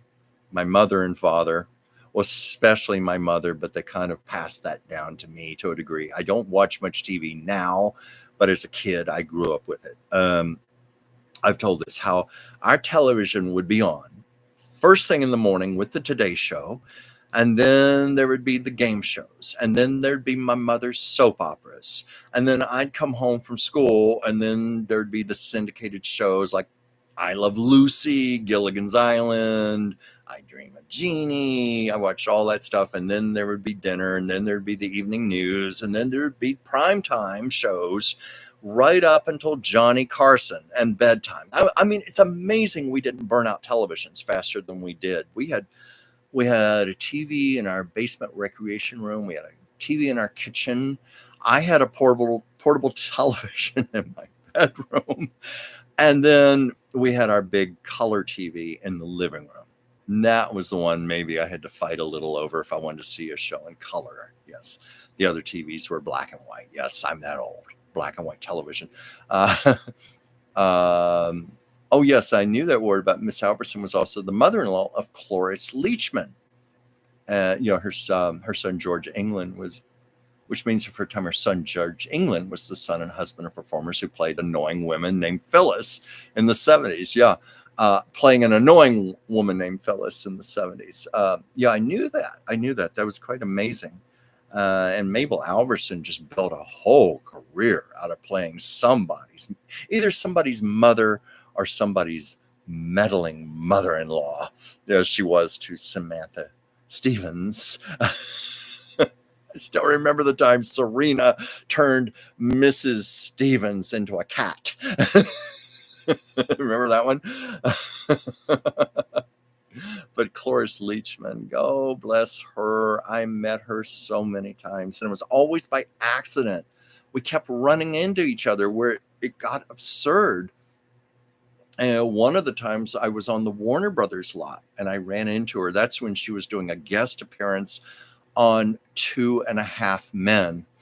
And I later saw that episode. And I'm sure Cloris, she had such a sense of humor. She was bawdy and irreverent. She may have suggested the plot, but she played this an elderly woman who befriended Charlie, and their relationship got sexual. And let's just say, how can I put this politely? He basically fornicated her to death. Yes, she died having sex with him. But that I ran into her on the Warner Brothers lot. But another time I ran into her was in the movie theater. It was the remake of King Kong. And this sweet older woman walked past me and sat down in the seat beside me, and returned to her. It was like, Cloris, it's you. So we kept having these encounters. I think I ran into her like 8 or 9 times. And there was one time I was with a friend, and he had had ankle surgery. So he had to have one of those boots on his leg, those temporary boots. And I was taking him to the doctor, and we were outside, and this car pulled up. The window went down, and it was Cloris Leachman going, my goodness, what happened to your leg? She actually cared. She rolled down her window to say hello. I see what happened to my friend's leg. That's who Cloris was. She was a sweetheart of a woman. She was a little nutty, but nutty in the best sense of the word, in the sweetest sense of the word. She was a delight. What was that? I remember that ending. Mary couldn't stop laughing at Chuckles' funeral. Oh, that's like the most famous episode ever of the Mary Tyler Moore Show. In fact, Mary won an Emmy for that episode. That's kind of like what Vitamita Vegemin was to Lucy on I Love Lucy. Chuckles the Clown's funeral was that to Mary Tyler Moore. If you'll recall, Chuckles the Clown, the local television station clown, was marching in a parade wearing a peanut costume, and an elephant shelled him to death. And you know the episode, everybody just could not stop laughing. Lou and Murray and Sue Ann and Ted, and they were making the worst jokes, the worst taste. And Mary was being very serious and very stalwart, like, you should be ashamed of yourself. A man has died, like that, very serious. And then comes the funeral, and everybody has gotten it out of their systems, and Mary is sitting there. And the minister starts talking. And then, as you know, Mary started to get the giggles. Like that. And she's so embarrassed. And we've all been in that situation at least once in our lives where it is the most inappropriate time to laugh. We know that. We've been there. And Mary just captured it. And when the minister is describing all of his characters, and one of the characters who fell on his foo-foo, don't we all fall on our foo-foos? And that's when Mary just let it out, and everybody is staring at her, and she's so embarrassed. I mean, it is a beautifully acted scene, and I see why Mary won a very well-deserved Emmy for that episode.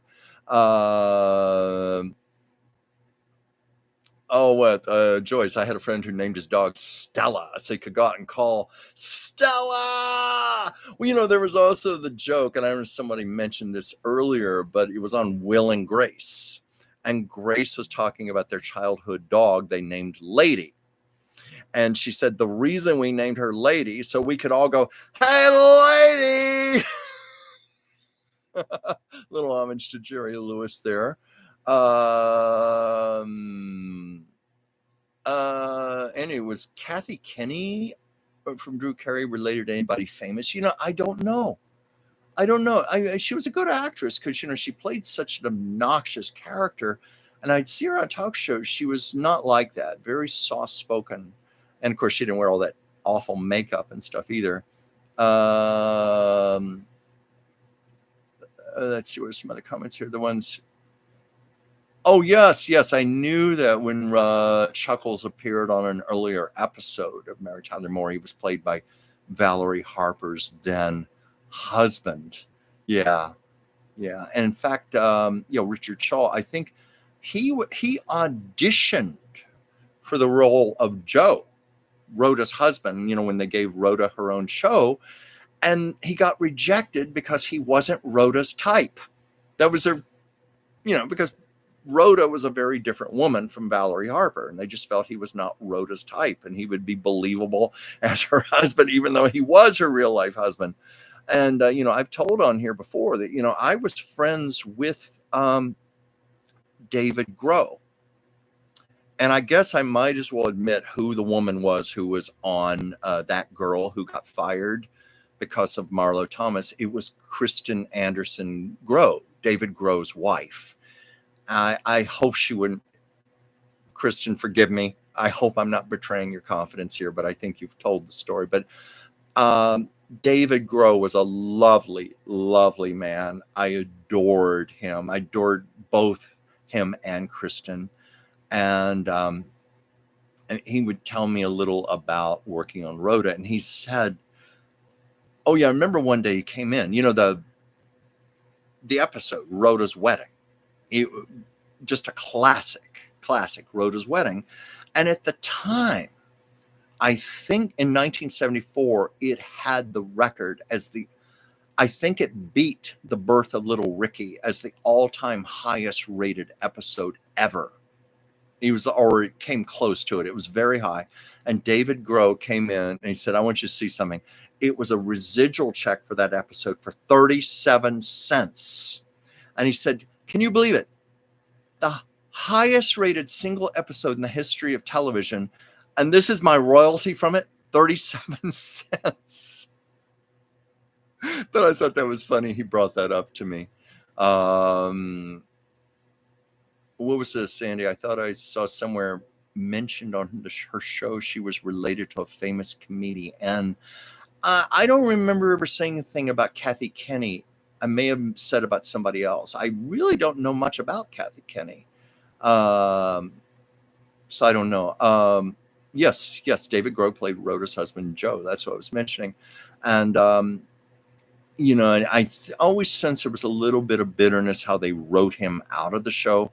Remember in the third season, Rhoda and Joe divorced.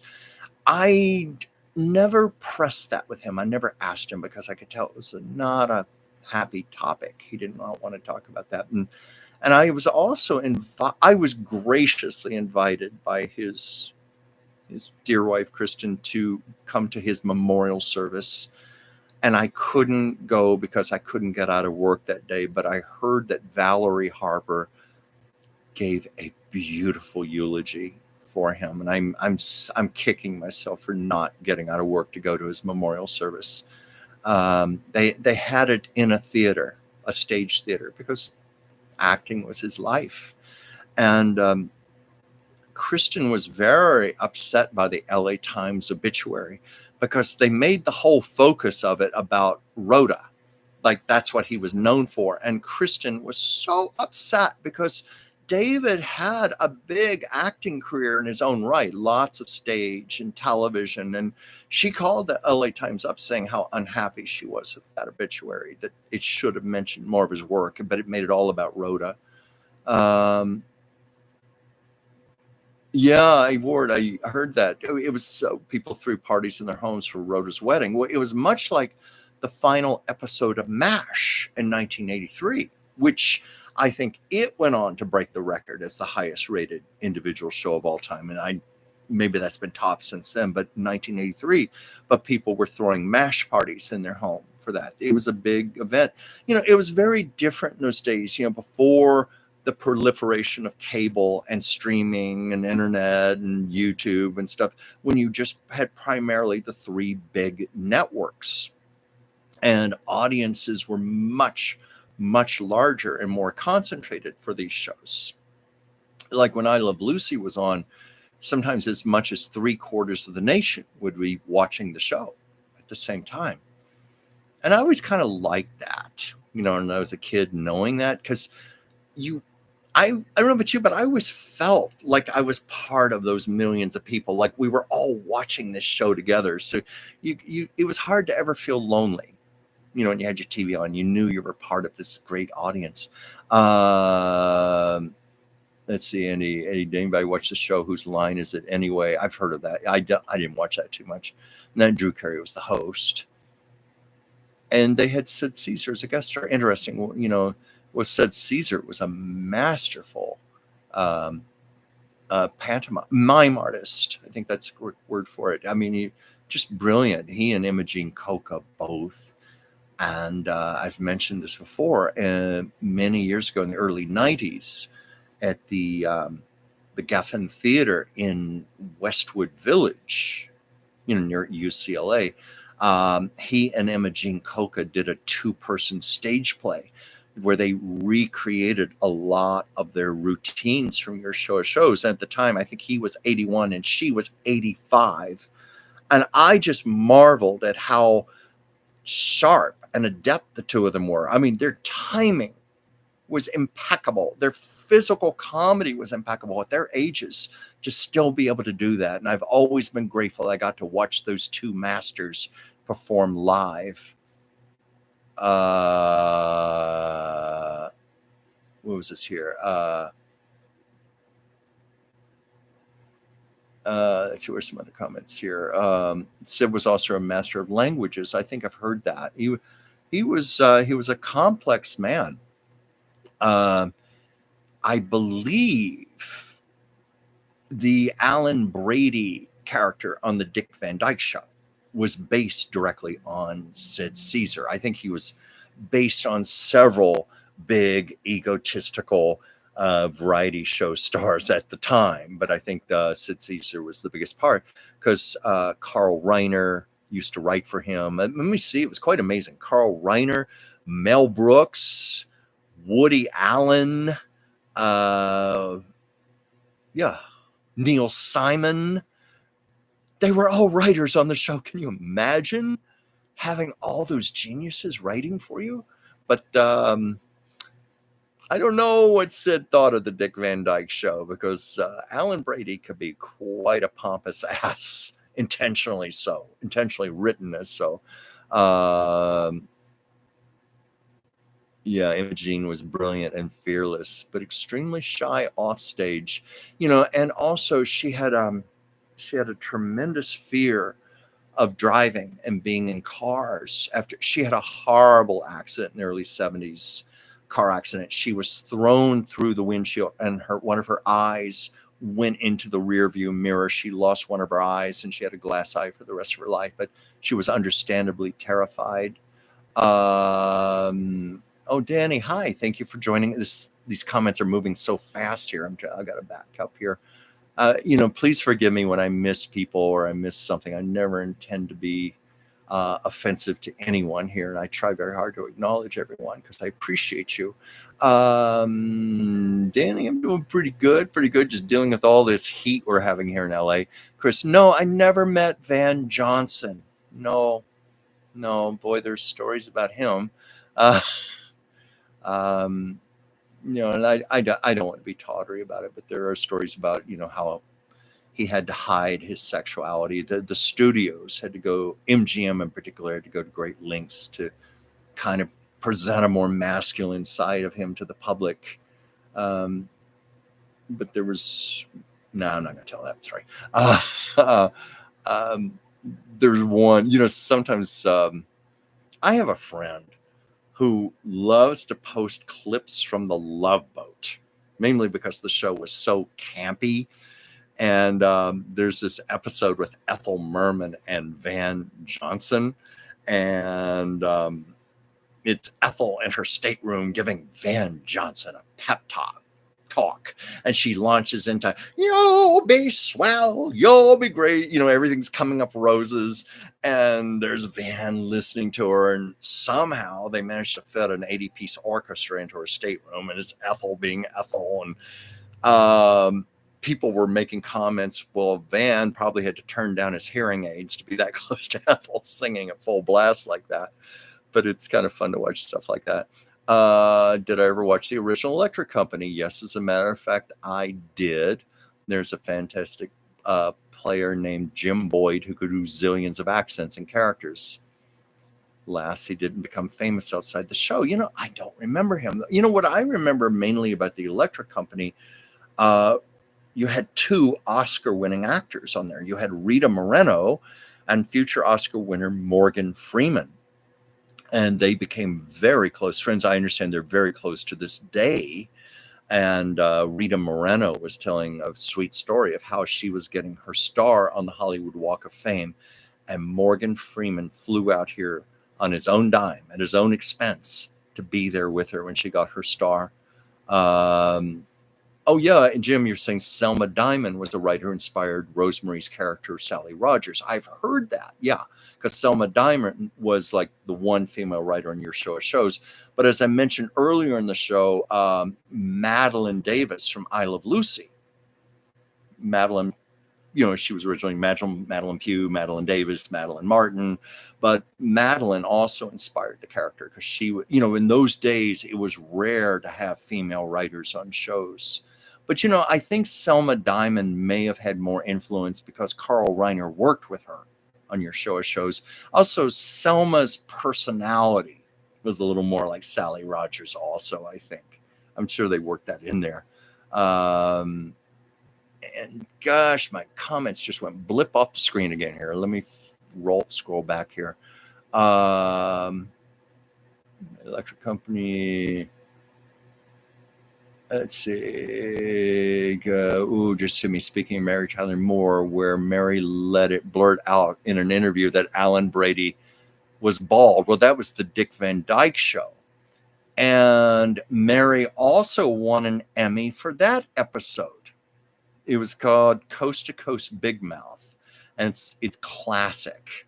Hence that scene where Mary goes to Alan Brady to apologize, and somehow she just keeps making it worse and worse. And there's Alan with all of his toupees. This is the one I wear in the summertime. This is the one where I wear where it looks like I need to get a haircut. Things like that. I believe Carl Reiner wrote that episode. I believe. I'll have to look for that. I think he got an Emmy for the writing of it. And it's also interesting, if you remember a show called Mad About You with Helen Hunt and Paul Reiser, they had Carl Reiner guest star and play Alan Brady again, which was really cute. Oh yeah, I remember the Monkees. That was a good show. I haven't watched that in decades. I'd like to see that again. Yeah, Selma was on Night Court. I remember when Joan Rivers used to guest host the Tonight Show. She had Selma Diamond on as a guest, and Selma and Joan together. Oh wow!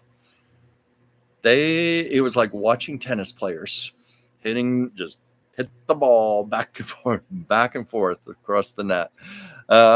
Two champion tennis players on our local channel.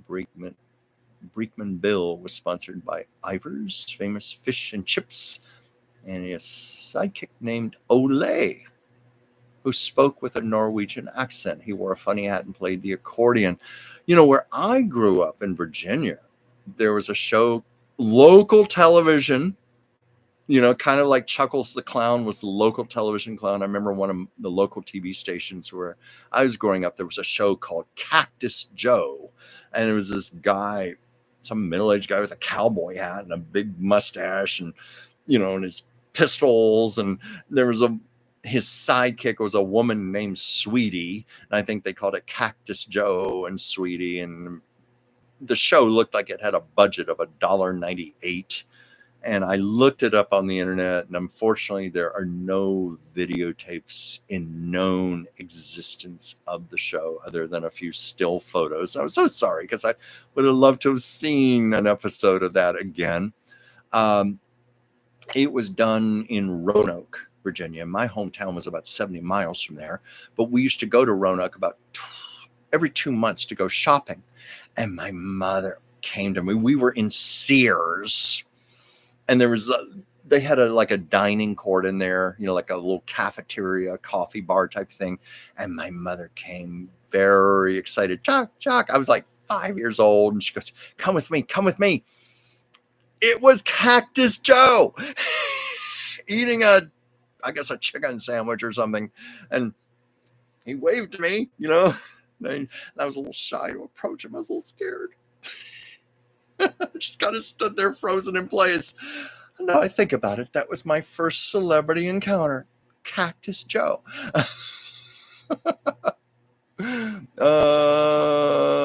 Award. So I never advanced with Dan. Sure, Chuck. LOL. No. Danny Jinx. We said that at the same time. Yes, I knew that about Raymond Burr. Um, yeah, a lot. Well, it's, this is never to impugn anybody for that, but in the era, these actors had to be, if they wanted to have their careers, they had to be extremely discreet and very, very closeted. Otherwise their careers were over. In fact, many stars of the day had to have morals contract in their contracts, morals clauses in their contracts, and that homosexuality was just not accepted. But yeah, I knew that about Raymond Burr, and supposedly he was romantically involved with Barbara, not Barbara Hale's son. It was Hedda Hopper's son, I believe William Hopper. They were involved for a while. And there was a story Lucy once told, because she and Hedda Hopper were very, very close friends. And Lucy was discreet. She did not name any names. But Hedda Hopper came to her just crying in tears about her son being involved with Raymond Burr. And she was just horrified. He was her only son. She was hoping for grandchildren. She was not happy about it. She was crying hysterically. And Lucy told that story and tried to say to her, honey, it's okay. It's okay. Please just respect them. Just respect them. I forget. I don't know if Hedda ever made peace with it, but Raymond was involved. I think Raymond Burr even kept it secret until it didn't really officially get confirmed until after his death. And of course, it's a very different era now where actors will talk much more freely about their sexuality, and that's a good thing. Let's see, where are some other comments here about one interesting thing about the Love Boat is that it literally saved the cruise ship industry from sinking into oblivion. Oh, that is true.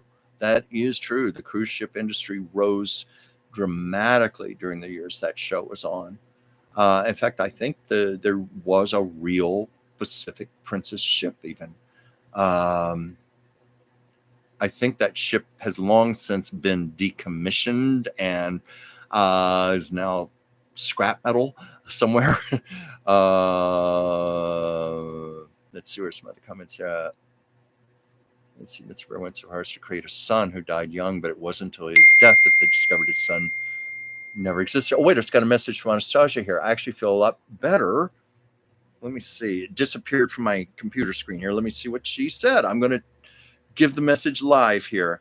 I actually feel a lot better and might secretly go live after I eat dinner. Okay, that's her message. So she may come on tonight after all. Hold on here. I'm still doing my live stream. Do you want me to announce that you may be going on later tonight? Of course, I already have. Let's see what Anastasia says. No, Chuck, don't do that. Don't do that. And I'm going to be like, whoops. Okay, she's not answering. I'll wait here. And then I've got to sign out soon because I've been on here almost 2 hours now. And I've got a lot of work to do tonight. What was this here? I've got to backtrack on some comments here.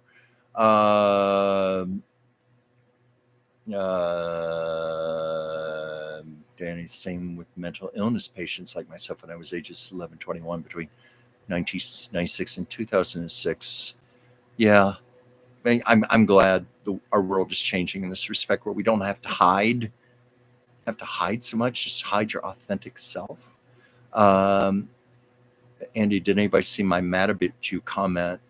I'm fine with people missing them. Andy, I don't know if I saw your mad about you comment. Were you talking about Carl Reiner and Alan Brady? I don't know what you said, and maybe you could repeat your comment, please.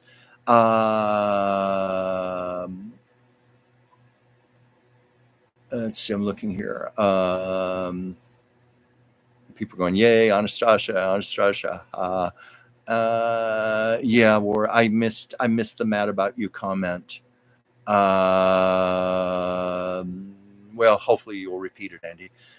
Danny, in hindsight, I had a lot of reason over time to do so, including the abuse I suffered at age 11. It started making me feel like I had to hide my mental illness. I'm so sorry, Danny, you had to go through that. I hope it is a better time for you now to be able to talk about things like this more freely. And I hope you're doing much better right now. Well, that's the bottom line. You're happy now. It's a happy time now. I'm glad to hear that, Danny. I'm very glad to hear that. Well, did anybody see the Mad About You episode where they did the dream sequence about the party scene like they did in Laugh-In? I don't recall ever seeing that. I have not seen all the episodes of Mad About You. I just caught that once in a while. But I did watch something that was interesting. That back in, I think it was 2019, they did a 1-season revival of the show.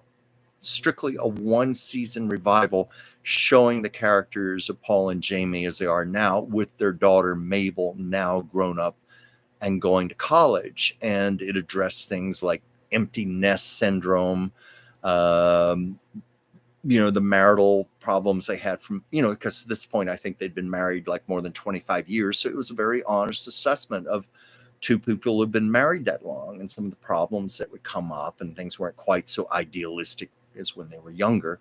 But it was a good show, and it was fun to see them again together. I wish they had done more than just 1 season. I don't know if it's still available, but that 1 season was on Amazon Prime for a time. Okay, let me go back here, and then I've got to wrap this up soon because I've just got to get to work. I've got this painting I've been commissioned to do. I mentioned at the beginning of the show, and I've got to start getting it sketched out, and I've got to start working on it. I'm behind. I've got to get caught up on it. Yeah, and then some nice comments here for Danny. I didn't know Yoko Ono guested on Mad About You. That's another one I didn't see. Danny, I'm so sorry you suffered abuse like that. It's similar to what Jay North suffered at the hands of his aunt and uncle after they became his legal guardians when Jay North was growing up in Los Angeles. There was similar things happened to Patty Duke, with her legal guardians, and she wrestled with mental health issues also. But I'm glad you're doing better now. I'm so sorry that happened to you. Andy, you're putting a link on for Mad About You. That's good. That's good, so we can all see that. Let's see. It's 7:08. Is Anastasia answering me here? I don't think she saw the message. She hasn't answered. But anyway, be on the lookout for a bulletin, an announcement from Anastasia if she decides to do her live stream tonight. And I think I've made it abundantly clear that you guys all know in advance whether she wanted me to tell you or not.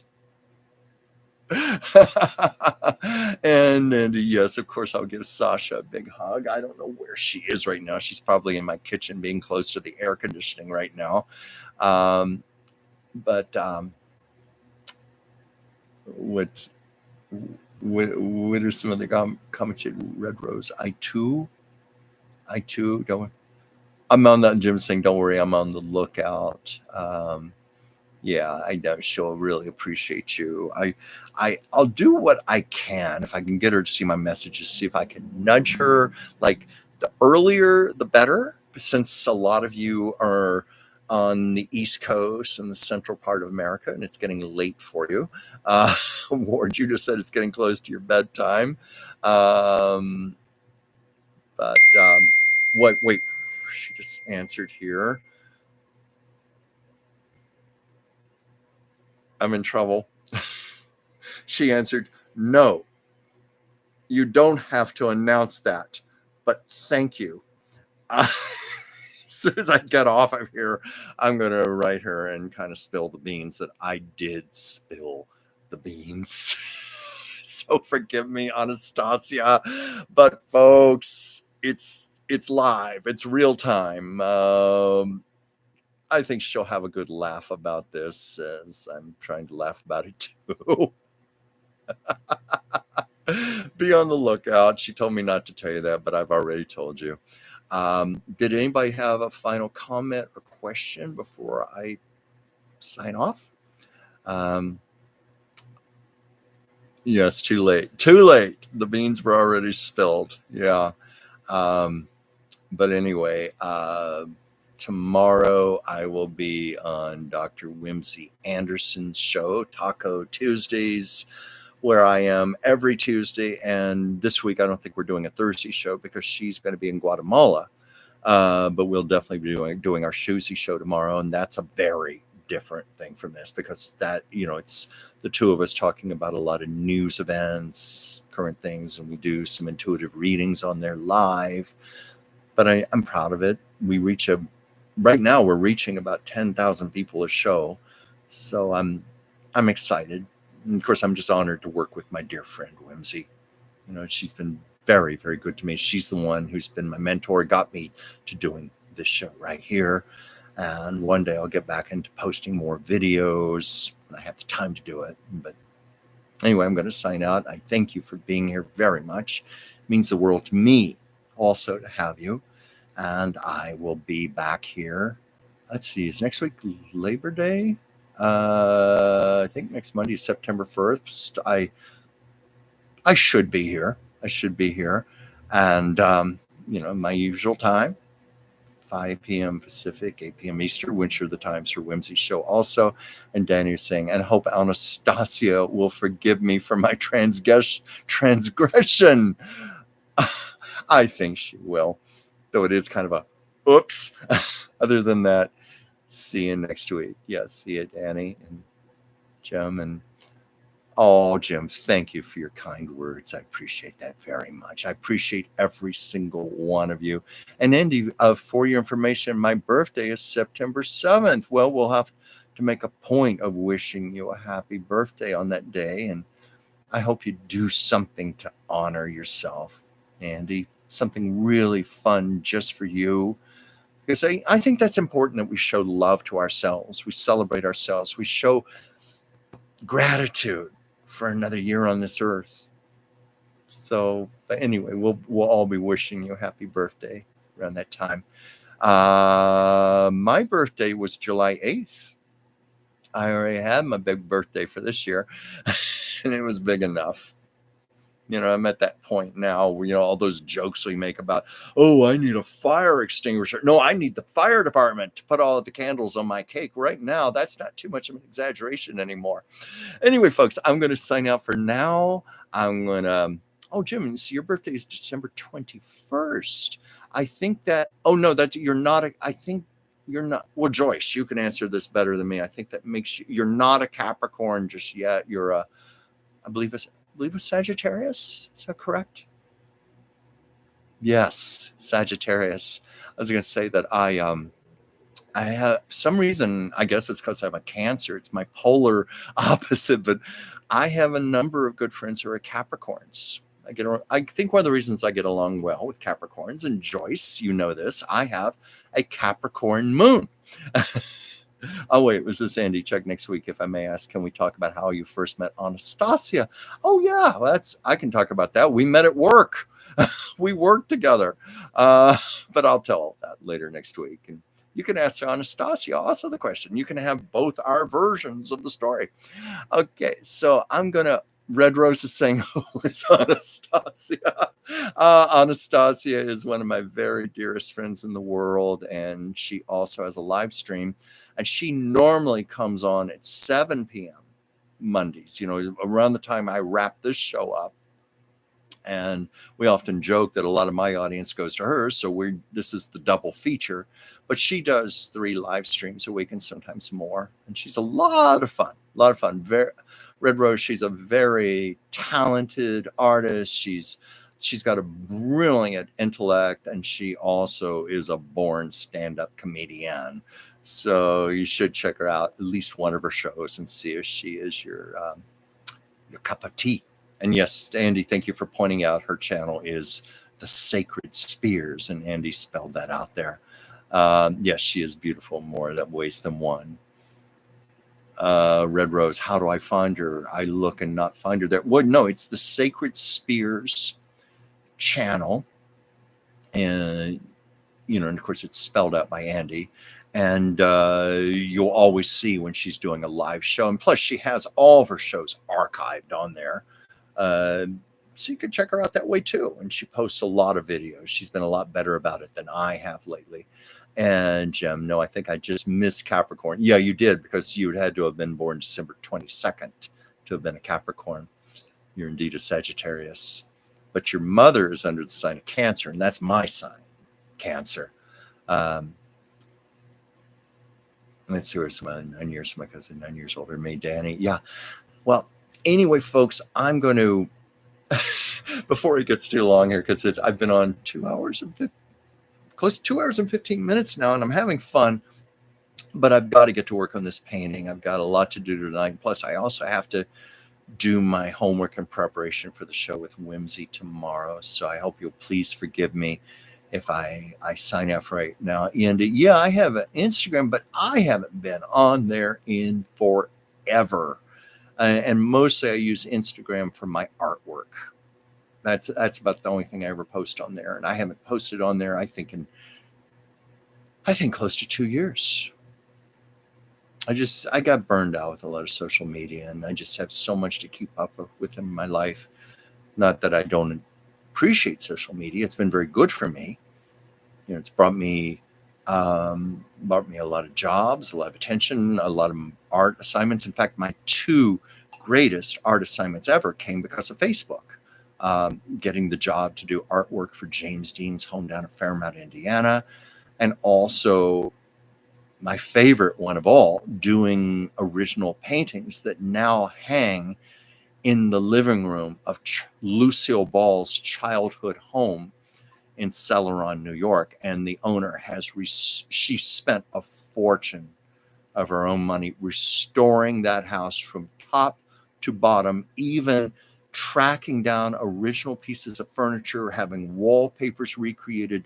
The house inside and out looks exactly as it did when Lucy grew up in that house in the 1920s. And a lovely lady named Mary Rappaport owns it, and she can be contacted if you're ever in the area, and she will happily give you a full guided tour. But my paintings hang in the living room. I'm very proud of that. But hadn't been for Facebook, I wouldn't have gotten those jobs. So anyway, it's now 7:19, and I am going to finally sign out for now, and I will do my best to be here next week on Labor Day and do a show. I'm going to be spending the weekend in Palm Springs with 2 of my very best friends. They're sisters, Stephanie and Tammy. Both of them are licensed therapists. They have the most amazing house that they decorated themselves. It looks like something that should be an Architectural Digest. And I've told them that they should have a profile done in there. So anyway, I'm going to say good night for now. I'm going to break the news to Anastasia that you all know that she may be doing a live stream tonight. So anyway, thank you for being here, and bless you all. Bye for now.